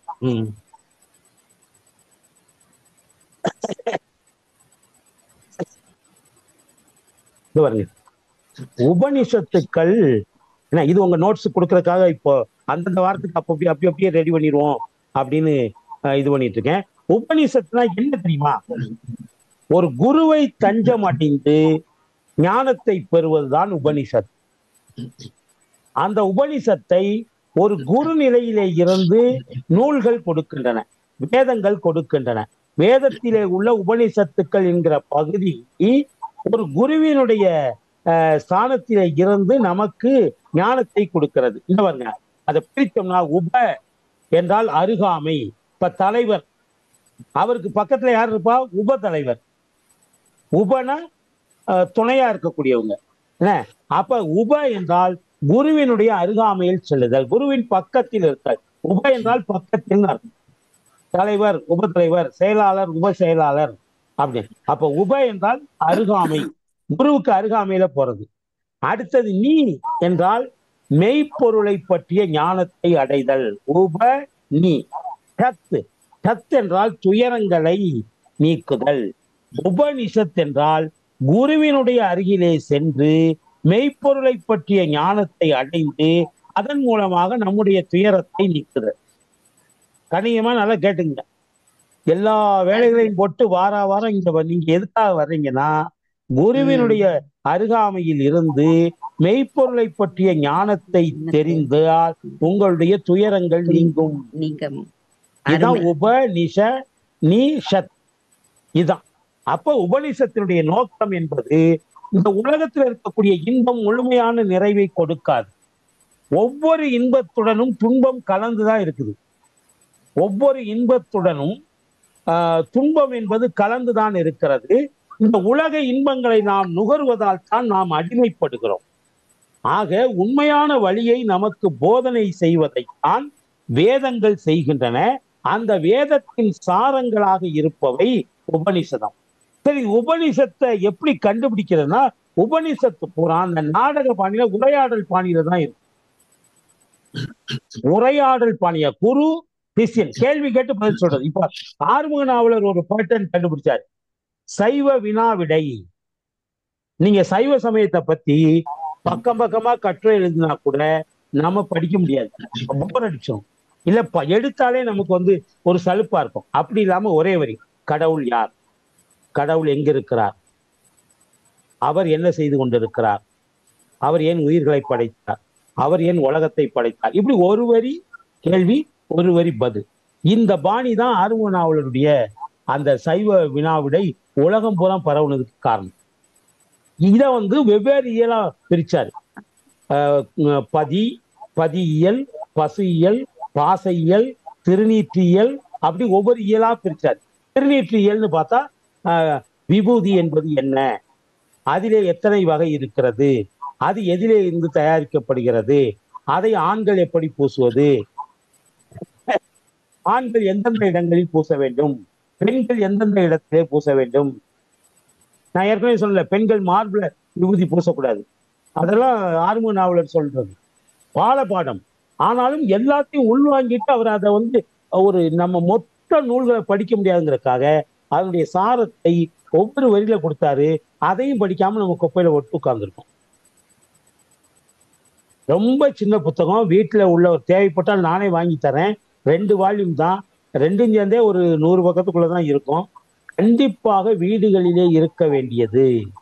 உங்கள் குழந்தைகள் வளர்கிற போதே அவர்களுக்கு அதை கற்றுக் கொடுக்க வேண்டும். ஏன் சார் நம்ம சொன்னா பிள்ளைங்க எங்க கேட்குது, அது சதா செல்போன்ல தான் விளையாண்டுக்கிட்டு இருக்குது. தயவு செய்து குழந்தைகள் மேல பிளேம் பண்ணாது. குழந்தை அம்மா வயிற்றிலிருந்து வரும்போது செல்போனோடயா வருது? இல்ல, அது கையில செல்போனை கொடுத்தது யாரு? யார் கொடுத்தோம்? நாம தானே கொடுத்தோம், இல்லையா? நாம கொடுத்துட்டு அவன் செல்போன்லயே விளையாண்டுகிட்டு இருக்கலாம்னு சொன்னா என்ன அர்த்தம்? மணிகோணம் எந்த நூலையே 2 போலியும் சொன்னீங்க? என்னமா நீங்க சொன்ன புத்தகத்தின் பேர் என்னையா? ஆறுமுக நாவலருடைய சைவ வினாவிடை. சரி சரி சரி. எல்லா இடத்துலயும் கிடைக்கும். இருக்கா? அது 2 வால்யூம். ரொம்ப சிம்பிள், ஷார்ட் அண்ட் ஸ்வீட், ரொம்ப இதா இருக்கும். அது ரொம்ப அருமையான இது. வேற யாராவது தேவைப்பட்டா கூட நான் இங்க ஒரு 7 காப்பி வாங்கி வைக்கணும்னு இருக்கிறேன். இந்த பக்கம் யாராவது தமிழ்நாட்டுக்கு வரும்போது வாங்கலாம். அது ரொம்ப சின்ன புத்தகம் தான், அது பெரிய விலையும் கிடையாது, ஒன்றும் கிடையாது. மிஞ்சி போனா 2ம் சேர்ந்தே உங்க காசுக்கு 1 வெள்ளி தான் இருக்கும், 100 ரூபாக்குள்ளதான் இருக்கும். ஏன்னா அவ்வளவு ரொம்ப சீப்பு, ஆனா அவ்வளவு ஞானம் அதுல அவ்வளவு அதிகம். ரைட். ஏன்னா அப்ப இந்த மாதிரி சின்ன சின்ன இயல்களாக அவரு அதை கொடுத்தாங்க. ரைட். இப்போ அந்த உபனிஷத்து குருவும் சிஷ்யம், இப்ப நம்ம பேசிக்கிறோம்ல, இது மாதிரி இந்த பாணி தான் ஆறுமுக நாவலர் கடைப்பிடிச்சது. அதுல ஒரு பையன் கேள்வி, கடவுள் யாருன்னு கேட்கிற மாதிரி, இவர் குரு பதில் சொல்ற மாதிரி, இந்த மாதிரி வினாவிடை பாணியிலே அவர் சைவ சித்தாந்தம், சைவ திருமுறைகள் எல்லாத்தையும், மாணிக்கவாசர் யார், அவர் எழுதின நூல் என்ன, அந்த நூலை யார் கைப்பட எழுதினது, அது எந்த இடத்திலே அரங்கேற்றம் பண்ணார், அந்த மாணிக்கவாசரை பத்தி ஒரு 50 கேள்வி 30 கேள்வி இருக்கும். அந்த கேள்வியை படிச்சிட்டீங்கன்னா மொத்த மாணிக்கவாசர் வரலாறும் படிச்சிருவீங்க. நீங்க வரலாறு படிக்கணும்னா உங்களுக்கு போர் அடிக்கும், மாணிக்கவாசகர் வரலாறு எடுத்து படிக்கிறதுக்கு. ஆனா இந்த மாதிரி கேள்வி கேள்வியா கேட்டா அவசரமான, நீங்க யோசிச்சு பாருங்க, ஒரு நூற்றாண்டுக்கு முன்னால அவர் இதை எழுதினார். இன்னைக்கு அவசரமான உலகம், எதையும் ஷார்ட்டா தான் குழந்தைகளுக்கு கொடுக்கணும். அப்ப அதுக்கு ஆறுமுக நாவலுடைய பாணி தான் best, one of the best in the universe. அதைத்தான் நம்ம உபனிஷத்துக்கள் வடமொழியில செஞ்சது, குரு சிஷ்யனுடைய உரையாடல்களாகத்தான் அமைஞ்சிருக்கும். இத ஒவ்வொரு வேதத்தினுடைய கடைசியிலும் பல உபனிஷத்துக்கு மொத்தம் 200க்கும் மேற்பட்ட உபனிஷத்துக்கள் உண்டு. ஆனாலும் அதுல 7 இது ரொம்ப முக்கியமானது. அது என்ன அப்படின்னா, இது அடிக்கடி நீங்க கேள்விப்பட்டிருப்பீங்க. முண்ட கோபனிஷத், இது அதர்வன பேய்களை பத்தினது. அதர்வன வேதம் ஏற்கனவே நான் சொல்லியிருக்கேன் பேய்களை பத்தினதுன்னு. அதுல பேய்களை பத்தின அந்த பில்லி சுனிகளை பத்தின சாப்டர் முண்ட கோபனிஷத் அப்படின்னு, எல்லாம் நிசத்துன்னு முடியும்.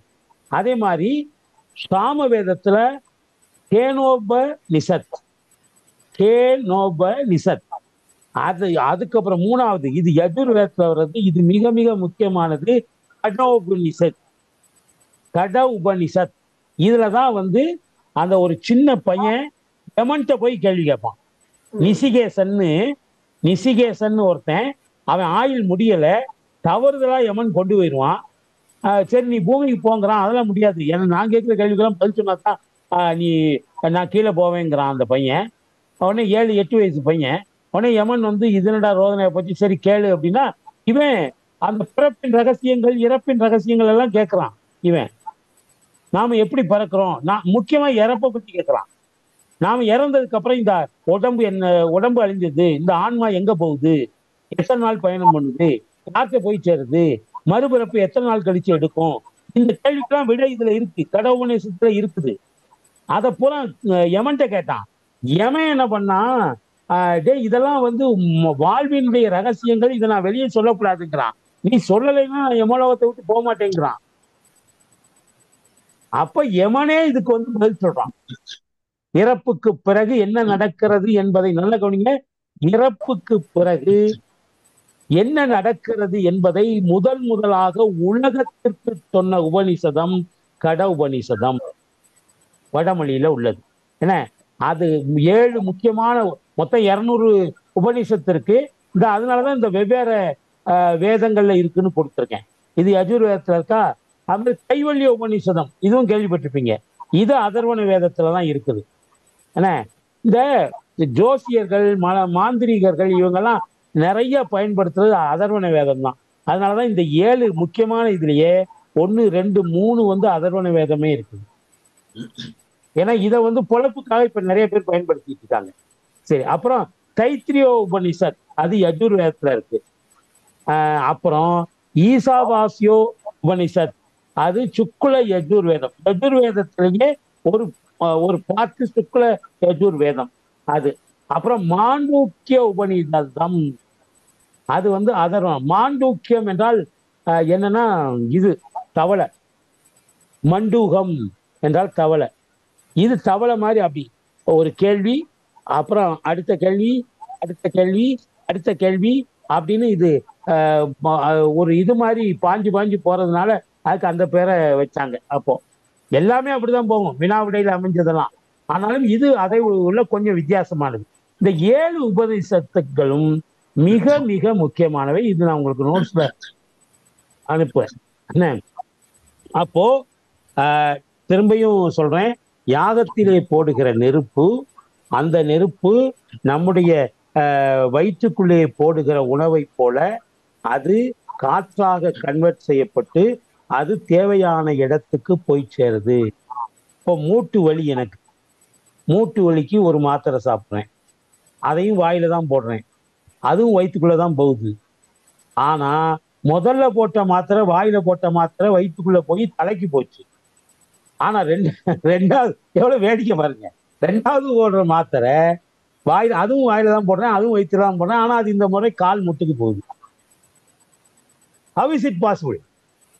எப்படி இது சாத்தியமாகும்?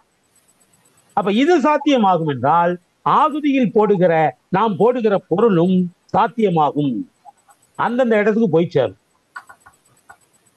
இல்லையா? ஒரு சாதாரண மாத்திரையே இவ்வளவு இது பண்ணும்போது பெரிய அருளாளர்கள் கண்ட அந்த மார்க்கம், அந்த வழி, அது எப்படிப்பட்டதா இருந்திருக்கணும் பாருங்க.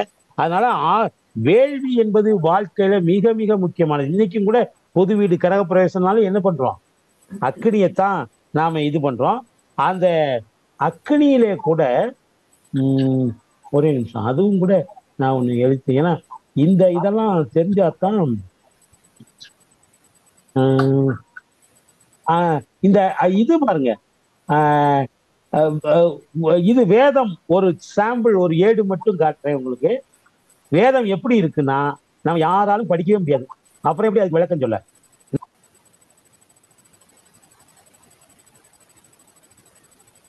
பாருங்க, இது ஒரிஜினல் வேதத்தினுடைய ஒரு ஏடு. ஏடோ அல்லது பேப்பர்ல அடிச்சதோ என்ன இது. இது முதல்ல நமக்கு இது தலைகீழா எழுதியிருக்காங்களா நேரா எழுதியிருக்காங்களானே நமக்கு கண்டுபிடிக்க முடியாது. நானும் இதை மாத்தி மாத்தி ரோல் பண்ணி பார்த்தேன். எப்படி பார்த்தாலும் அது தலைகீழா இருக்க மாதிரி தான் இருக்கு. ஒரு மாடல். அப்ப நம்முடைய அருளாளர்கள் எவ்வளவு பெரிய ஆட்களா இருந்திருக்காங்க பாருங்க. இது மாதிரி ஆயிரக்கணக்கான ஏடுகளை பார்த்து இவைகளை நுட்பமாக உள்வாங்கி அதை இந்த சமுதாயத்துக்கு பெற வேண்டும். அவங்களாம் அப்ப புத்தகம் போட்டது விற்கிறதுக்காக இல்லை, புத்தகங்களை விற்பதற்காக அவங்க போடல. இந்த புத்தகங்கள் மூலமாக நல்ல செய்திகள் மக்களுக்கு போய் சேர வேண்டும். அதுக்காக அவர்கள் ஒரு சமூக அக்கறையோடு தான் இதையெல்லாம் செஞ்சாங்க. என்ன ஆக இப்ப வேதம்னா என்னன்னு தெரிஞ்சுக்கிட்டோம், வேதத்தினுடைய உட்பகுதிகள் என்னன்னு தெரிஞ்சுக்கிட்டோம், உபனிஷத்துனா என்னன்னு தெரிஞ்சுக்கிட்டோம். அதுல முக்கியமான உபனிஷத்துக்கள் 7 என்னென்ன அப்படிங்கிறத பார்த்தோம். இனி அடுத்தது ஒன்னையும் பார்த்துட்டு நம்ம பாட்டுக்கு போகலாம். என்ன அடுத்தது என்னன்னா அந்தனருக்கான தகுதிகள். Special quality is for a Brahmin. இப்போ இங்க பாருங்க, சிலப்பதிகாரம். இந்த பாட்டு சிலப்பதிகாரம். சிலப்பதிகாரம் கிபி 2ஆம் நூற்றாண்டுல வந்தது. இந்த பாட்டு தெரியுதா எல்லாருக்கும்? இந்த பாட்டு எல்லாருக்கும் தெரியும்னு நினைக்கிறேன். தெரியுது ஐயா, தெரியுது. நீடு நிலை மலையம் பிற்பட சென்று ஆங்கு ஒன்று புரி கொள்கை இருபிறப்பாளர் முத்தி செல்வம் நான்மறை முற்றி ஐம்பெரும் வேள்வியும் செய்தொழில் ஓம்பும் அறுதொழில் அந்தனர் பெருமுறை வகுக்க. இது சிலப்பதிகாரத்துல வரக்கூடிய ஒரு 5 வரி. புகார் காண்டத்துல வரக்கூடிய 5 வரி. என்ன இதுல நீடுநிலை மலையம் பிற்பட சென்றாங்கன்னா நீண்டு உயர்ந்த மாடங்கள் உள்ள வீதியை கடந்து சென்றார்கள் அப்படின்னு முதல் இது. அந்த இது நமக்கு விளக்கம் தேவையில்லை. அதுக்கு அடுத்த வரியிலிருந்து அந்தணர்களுக்கு 1, 2, 3, 4, 5, 6 6 விதமான தகுதிகள் சொல்லப்படுகிறது அந்தணர்களுக்கு. என்ன இதுல ஒன்று புரி கொள்கை என்றால் நல்லா கவனிங்க, இந்த இதை மட்டும். ஒன்று புரி கொள்கை என்றால் அவர்களுக்கு ஒரே ஒரு கொள்கைதான்.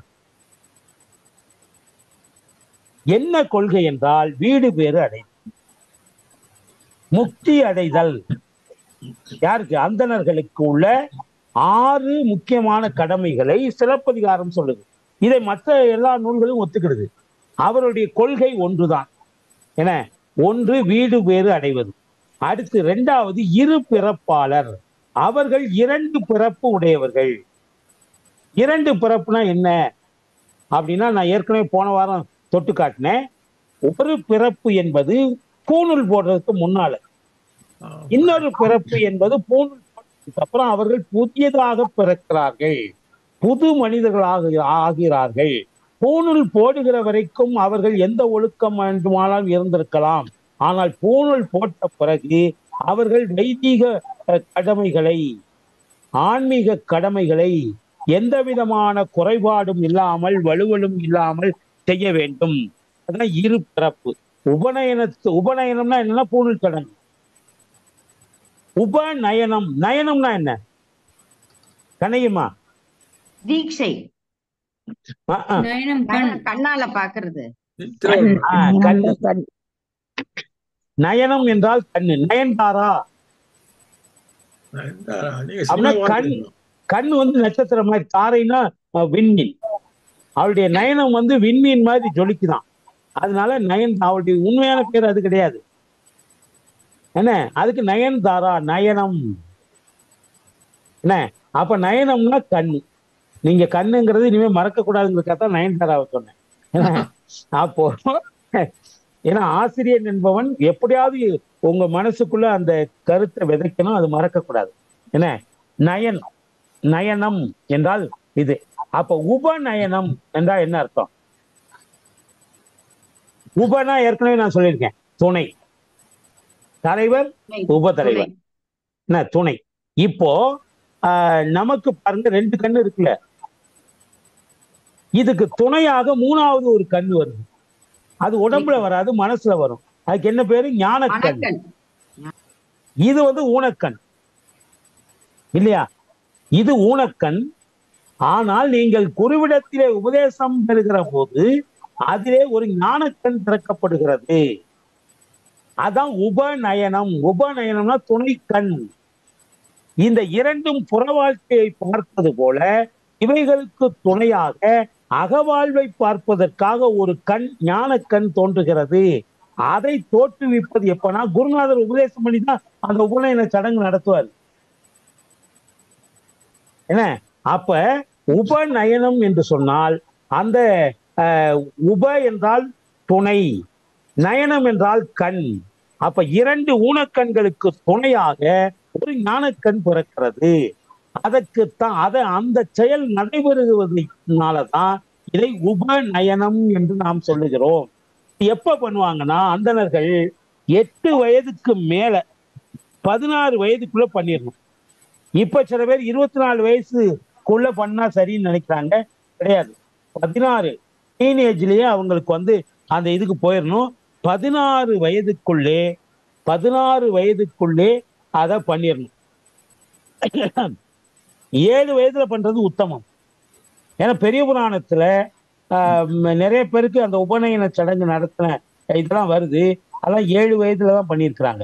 ஆனால் பொதுவா இப்போ உபநயன வயது 8ல இருந்து 16க்குள்ள, கண்டிப்பாக 24 கிடையாது. இந்த 16க்குள்ள முடிச்சிடணும். ஏன்னா 16க்குள்ள வந்து அவனுடைய எபிலிட்டி அதிகமா இருக்கும், கிராஸ்பிங் பவர் அதிகமா இருக்கும். இப்ப நான் ஒரு பாட்டை படிச்சு மனப்பாடம் பண்றதை விட, ஒரு வேதத்தை படிச்சு மனப்பாடம் பண்றதை விட பல மடங்கு வேகமாக அந்த டீனேஜ்ல உள்ளவங்க பண்ணிடுவாங்க. 13, 14, 15, 16 இந்த 4 வயதுக்குள்ள அவங்க நிறைய கத்துக்கலாம். என்ன அப்ப இது பாருங்க, அவங்களுக்கு ஒரே ஒரு கொள்கை. அது என்னன்னா வீடு பேர் அடைதல் தான் அந்தணர்களுடைய கொள்கை. அவர்களுக்கு கொள்கை உண்டு. கொள்கை 1, பிறப்பு 2. ரெண்டுக்கும் நல்லா விளங்கிருச்சா? ஏன்னா இதைத்தான் பூரா அந்த பாட்டுல சொல்ல போறாரு. இது முடிச்சோம்னா அந்த 10 பாட்டு ஒரு 10-15 நிமிஷத்துல முடிச்சிடலாம். என்ன அது விட்டு விட்டா வருது. அதை கோர்த்து முதல்ல சொல்லிட்டோம்னா உங்களுக்கு பிரச்சனை இல்லை. அந்தணர்கள் ஒரு கொள்கை உடையவர்கள், 2 பிறப்பு உள்ளவர்கள். அவர்கள் 3 தீ வளர்க்கக்கூடியவர்கள். 3 தீ வளர்க்குறாங்க. என்ன தீ தெரியுமா? இதுவும் நீங்க மறக்க கூடாது. முத்தி எல்லா இடத்துலயும் வரும். முத்தி வளர்க்கும் அந்தனர் அப்படின்னு. ஆகவனியம், காருகபத்தியம், தக்கினாக்கினி, இந்த 3ம் முத்தி ஓம்புதல், முத்தி வளர்த்தல். அந்தணர்களாக இருப்பவர்கள் ஒரு கொள்கை உடையவர்கள், 2 பிறப்பை உடையவர்கள், 3 தீயை வளர்க்கக்கூடியவர்கள். ஆகவனியம், காருகபத்தியம், தக்கினாக்கினி. இதுல ஆகவனியம் என்றால் சூரியனிடத்திலிருந்து உண்டாகும் வெப்பம் அல்லது ஒளியை குறிக்கும். அடுத்தது, சூரிய ஒளியானது பூமி எங்கும் பரவி உள்ளது போல நம்முடைய உடலிலும் பிராணவாயு பரவி உள்ளது. நான் சொன்னேன்ல, இந்த பிராணவாயு வந்து அந்த அடி வயிற்றுல உள்ள நெருப்பில விழுகிற அந்த பொருள், மருந்து பொருளை, சாப்பாட்டு பொருளை அது எடுத்துக்கொண்டு அதுதான் நம்ம பொறுத்த மட்டும் ஆகுது. அந்த ஆகுதியை எடுத்துக்கொண்டு பல இடங்களுக்கு டிராவல் பண்ணுதுல்ல, அது மாதிரி நம் உடம்பிலே பிராணவாயு பரவி இருப்பதை போல சூரியனுடைய ஒளி உலகமெல்லாம் பரவி இருக்கிறது. அப்ப ஆகவனியம் என்றால் அது சூரிய ஒளியையும் குறிக்கும். நம்முடைய உடம்பிலே பரவி இருக்கக்கூடிய பிராணவாயு, பிராணவாயு மீன்ஸ் ஆக்சிஜன், அதான் பிராணாக்கினி அப்படின்னு ஏற்கனவே சொன்னோம், பரவி உள்ளது. அடுத்து இந்த காருகபத்தியம் என்பது நம்முடைய வீடுகளிலே சமைப்பதற்கும் வேள்வியிலே வளர்ப்பதற்கும் பயன்படுத்துகிற நெருப்பு இருக்குல்ல, அக்னி, அதுக்கு காருகபத்தியம்னு பேர். வீட்டுல சமைக்கிறதும் வேள்விகள்ல வளர்க்கிறதும் காருகபத்தியம்னு பேர். மூன்றாவது தக்கினாக்கினி என்பது இயற்கையில் ஏற்படக்கூடிய நெருப்பு. அது மின்னல்னு போட்டிருக்கிறோம், ஆனா மின்னல் இல்லாம நீங்க 2 கல் இருக்குல்ல, சிக்கிமிக்கி கல், அதை உரசுனீங்கன்னா நெருப்பு வரும். அந்த காலத்துல நெருப்பு அப்படித்தானே கண்டுபிடிச்சாங்க, சிக்கிமிக்கி கல்லை உரசுதான் கண்டுபிடிச்சாங்க. அல்லது மின்னல் இருக்குல்ல, மின்னலாலையும் பத்திக்கிடும். பாத்தீங்களா, குடிசைகள் எல்லாம் சிலைது இடி விழுந்தா உடைஞ்சு தரமட்டமாகும். மின்னல்ல கடுமையான மின்னல் வருகிற போது பிடிச்சி எரிஞ்சிடும். அதனால இயற்கையாக வரக்கூடிய நெருப்பு தக்கினாக்கினி. உலகம் பூரா பரவி இருக்கக்கூடியது சூரிய ஒளி போன்றது ஆகவனியம். அடுத்தது காருகபத்தியம், நாம் அன்றாடம் வீட்டிலே கடமைகளுக்காக, காருகம் என்றால் கடமைகள், காருகபத்தியம், பத்தியம் என்றால் நெருப்பு, நாம் அன்றாட காரியங்களுக்காக பயன்படுத்தக்கூடிய நெருப்பு. ஆக இந்த 3 நெருப்பையும் அவர்கள் 3 நெருப்பினுடைய வடிவத்தையும் 3 நல்ல கிழங்க ஆகவனியம், கார்கபத்தியம், தக்கினாக்கினி, இந்த 3னுடைய அம்சங்களையும் வைத்துத்தான் அவர்கள் அந்த வேள்வியை நடத்துவார்கள். நான் அடுத்த வகுப்புல அதை சொல்றேன் எப்படி இதை பயன்படுத்துறாங்கன்னு. ஆனா இப்ப தெரிஞ்சுக்கங்க, அவர்கள் வீடு என்ற ஒரு குறிக்கோளை உடையவர்கள், 2 பிறப்பை உடையவர்கள், 3 தீயை வளர்க்கக்கூடியவர்கள். அடுத்தது 4 மறை, 4 வேதங்களை கற்றவர்கள். இதான் முக்கியம். 4 வேதங்களையும் படிக்காதவன் வேள்விக்கு போய் உட்காரக்கூடாது, இது முக்கியம். அடுத்தது இந்த 4 வேதங்களின் மந்திரங்களை சொல்லி அவர்கள் 5 வேள்விகள் நடத்துகிறார்கள். ஒன்று கடவுள் வேள்வி, அது கணபதி ஹோமம் பண்றோம், லட்சுமி நரசிம்மர் இது பண்றோம், சிவபார்வதி ஹோமம் பண்றோம், சண்டி ஹோமம் பண்றோம், ஆஞ்சநேயர் ஹோமம் பண்றோம், இப்படி நிறைய பண்றோம்ல, இதெல்லாம் கடவுள் வேள்வி.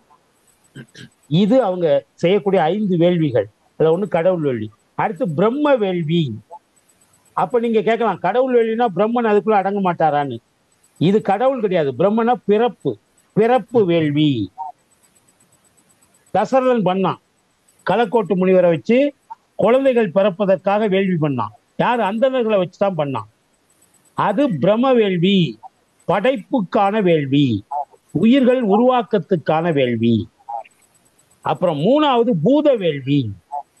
பூத வேள்வினா வெளியே இருக்கக்கூடிய மிருகங்கள் இதெல்லாம் இருக்குல்ல, அவைகளுடைய சேமத்துக்காக பண்ணக்கூடியது.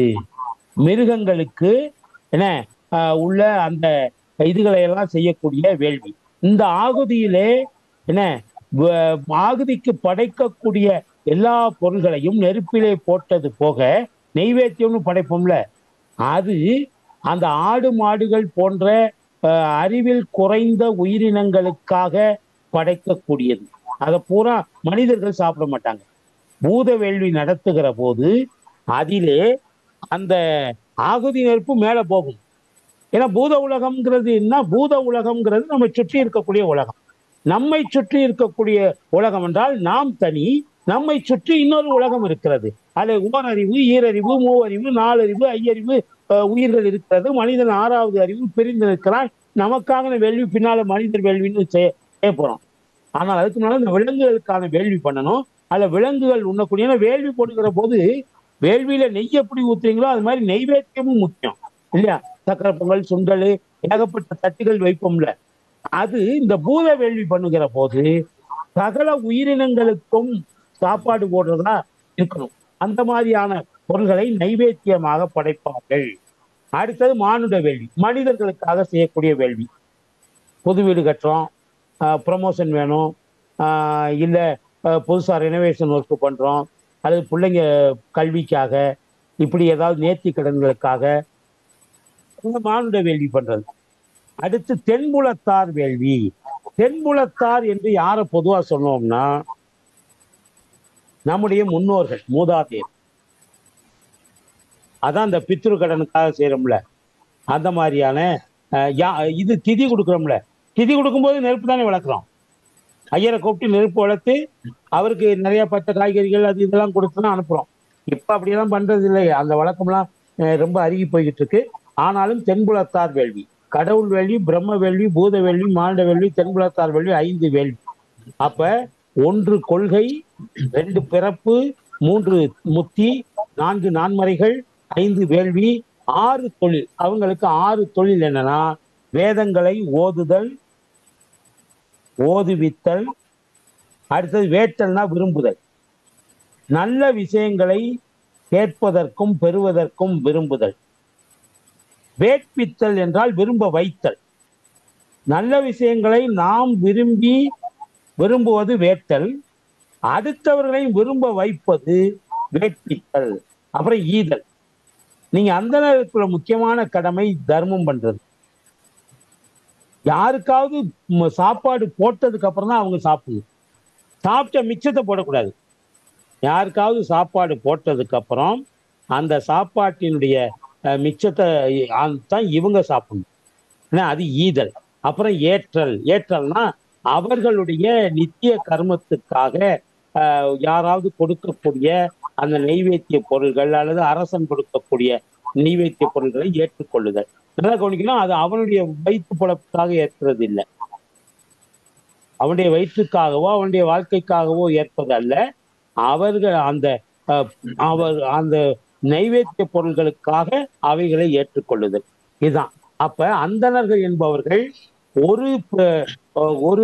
ஒரே நோக்கம், ஒரு கொள்கை உடையவர்கள், 2 பிறப்பு உடையவர்கள், 3 தீ வளர்ப்பவர்கள், 4 மறைகளை கற்றவர்கள், 5 வேள்விகள் நிகழ்த்துபவர்கள், 6 தொழில்களை செய்யக்கூடியவர்கள். ஆக 1 2 3 4 5 6, இந்த 6ஐயும் இதுல நம்ம பண்றோம். என்ன, இது போக அங்கமும் வேதமும். அது அங்கம்னா என்ன அப்படின்னா, வேத புருஷனுக்கு 6 அங்கங்கள் இருக்கிறது. நமக்கெல்லாம் கண்ணு, காது, மூக்கு, வாயு இப்படிலாம் இருக்க மாதிரி வேத புருஷர்களுக்கும் 6 அங்கங்கள் இருக்கின்றன. அது என்னங்கிறத அடுத்த வகுப்புல நாம பார்க்கலாம். நாம இந்த தடவை பாட்டுக்கே போல, இதே நேரம் ஆயிடுச்சு. அதனால நாம ஒரு பாட்டை மட்டும் இப்போது இந்த கிளாஸ்ல பார்த்துட்டு நாம மற்றதை அடுத்த வகுப்புல பார்க்கலாம். ஏன்னா ஒரு பாட்டையாவது நம்ம, ஏன்னா அந்த பாட்டு ஏற்கனவே நம்ம இதுல சொன்ன தகுதிகளை பற்றின இதுதான், அக்னி காரியத்தை பற்றியதுதான். அப்ப அக்னி காரியம் என்பது மறந்து விடாதீர்கள், உலக நன்மைக்காகவும் பகைகள் விலகுவதற்காகவும் ஞானம் சித்திப்பதற்காகவும் ஓம்பப்படுவதுதான் இந்த வேள்வி தீ. திரும்பியும் சொல்றேன், 3 நோக்கம்: உலக நன்மைக்காக, பகைகள் விலகுவதற்காக, ஞானம் சித்திப்பதற்காக. இந்த 3க்காகவும் தான் இந்த வேள்வி நடத்தப்படுகின்றன. அதைத்தான் அக்னி காரியம்னு சொல்றோம். வசையில் விழுப்பொருள், வசையில் என்றால் குற்றமற்ற முழுமையான விழுப்பொருள். பொருளை எப்படி வேணாலும் தேடலாம், ஆனால் குற்றமற்ற வழியிலே ஈட்டுகிற பொருள். அந்த பொருள் வளரணும்னா வேள்வி செய்யணும். வானம் நல்லா இருக்கணும், வானத்தில் உள்ள தேவர்கள் நல்லா இருக்கணும்னா வேள்வி செய்யணும். நிலம் நல்லா இருக்கணும்னா வேள்வி செய்யணும். என்ன, திசையும் திசை பெறு தேவர் குலாமும், 8 திசையிலும் உள்ள அஸ்தபாலகர்கள் நல்லா இருக்கணும்னா வேள்வி செய்யணும். அவர்களை சூழ்ந்திருக்கக்கூடிய 33 கோடி தேவர்கள் குலாம் அது நல்லா இருக்கணும்னா வேள்வி செய்யணும். விசையும் பருகிய வேதம் முதலாம், விசைனா சக்தி, சக்தி அதிகமாகிய அந்தணர்கள், அவர்களுக்கு எது முதல்னா பணம் முதலீடு அல்ல. அந்தணர்களுக்கு பணம் முதலீடு அல்ல, அவர்களுக்கு வேதம் தான் முதலீடு. முதலீடுனா என்ன, ஒரு கம்பெனியோ ஒரு காரியமோ ஆரம்பிக்கணும்னா அதுக்கு ஒரு பேசிக்கா ஒரு முதலீடு வேணும். இந்த வேள்விக்கு முதலீடு என்பது என்னவென்றால் வேதம் மட்டும்தான். அசைவிலா அந்தனர், அசைவில்லானா உறுதியுள்ள, அங்கங்க மன ஆசிலேஷன் கிடையாது. ஆசிலேஷன் இல்லாமல், மன அசைவு இல்லாமல் உறுதி பூண்ட அந்தணர்கள் ஆகுதி வேட்கிலே, ஆகுதியை அவர்கள் விரும்பி மேற்கொண்டால் ஒரு நாட்டிலே அந்தணர்கள் ஆகுதியை விரும்பி ஏன்டா இதெல்லாம் செய்ய வேண்டியிருக்கு அடுத்தவனுக்காக எரிச்சப்பட்டுட்டே செய்யக்கூடாது. எந்த ஒரு நாட்டிலே அந்தணர்கள் உலக சேமத்துக்காகவும் பகை விலகுவதற்காகவும் ஞானம் சித்திப்பதற்காகவும் விரும்பி ஆகுதி வளர்ப்பதை மேற்கொள்ளுகிறார்களோ அந்த நாட்டிலே குற்றமற்ற விழுப்பொருள் கூடும்.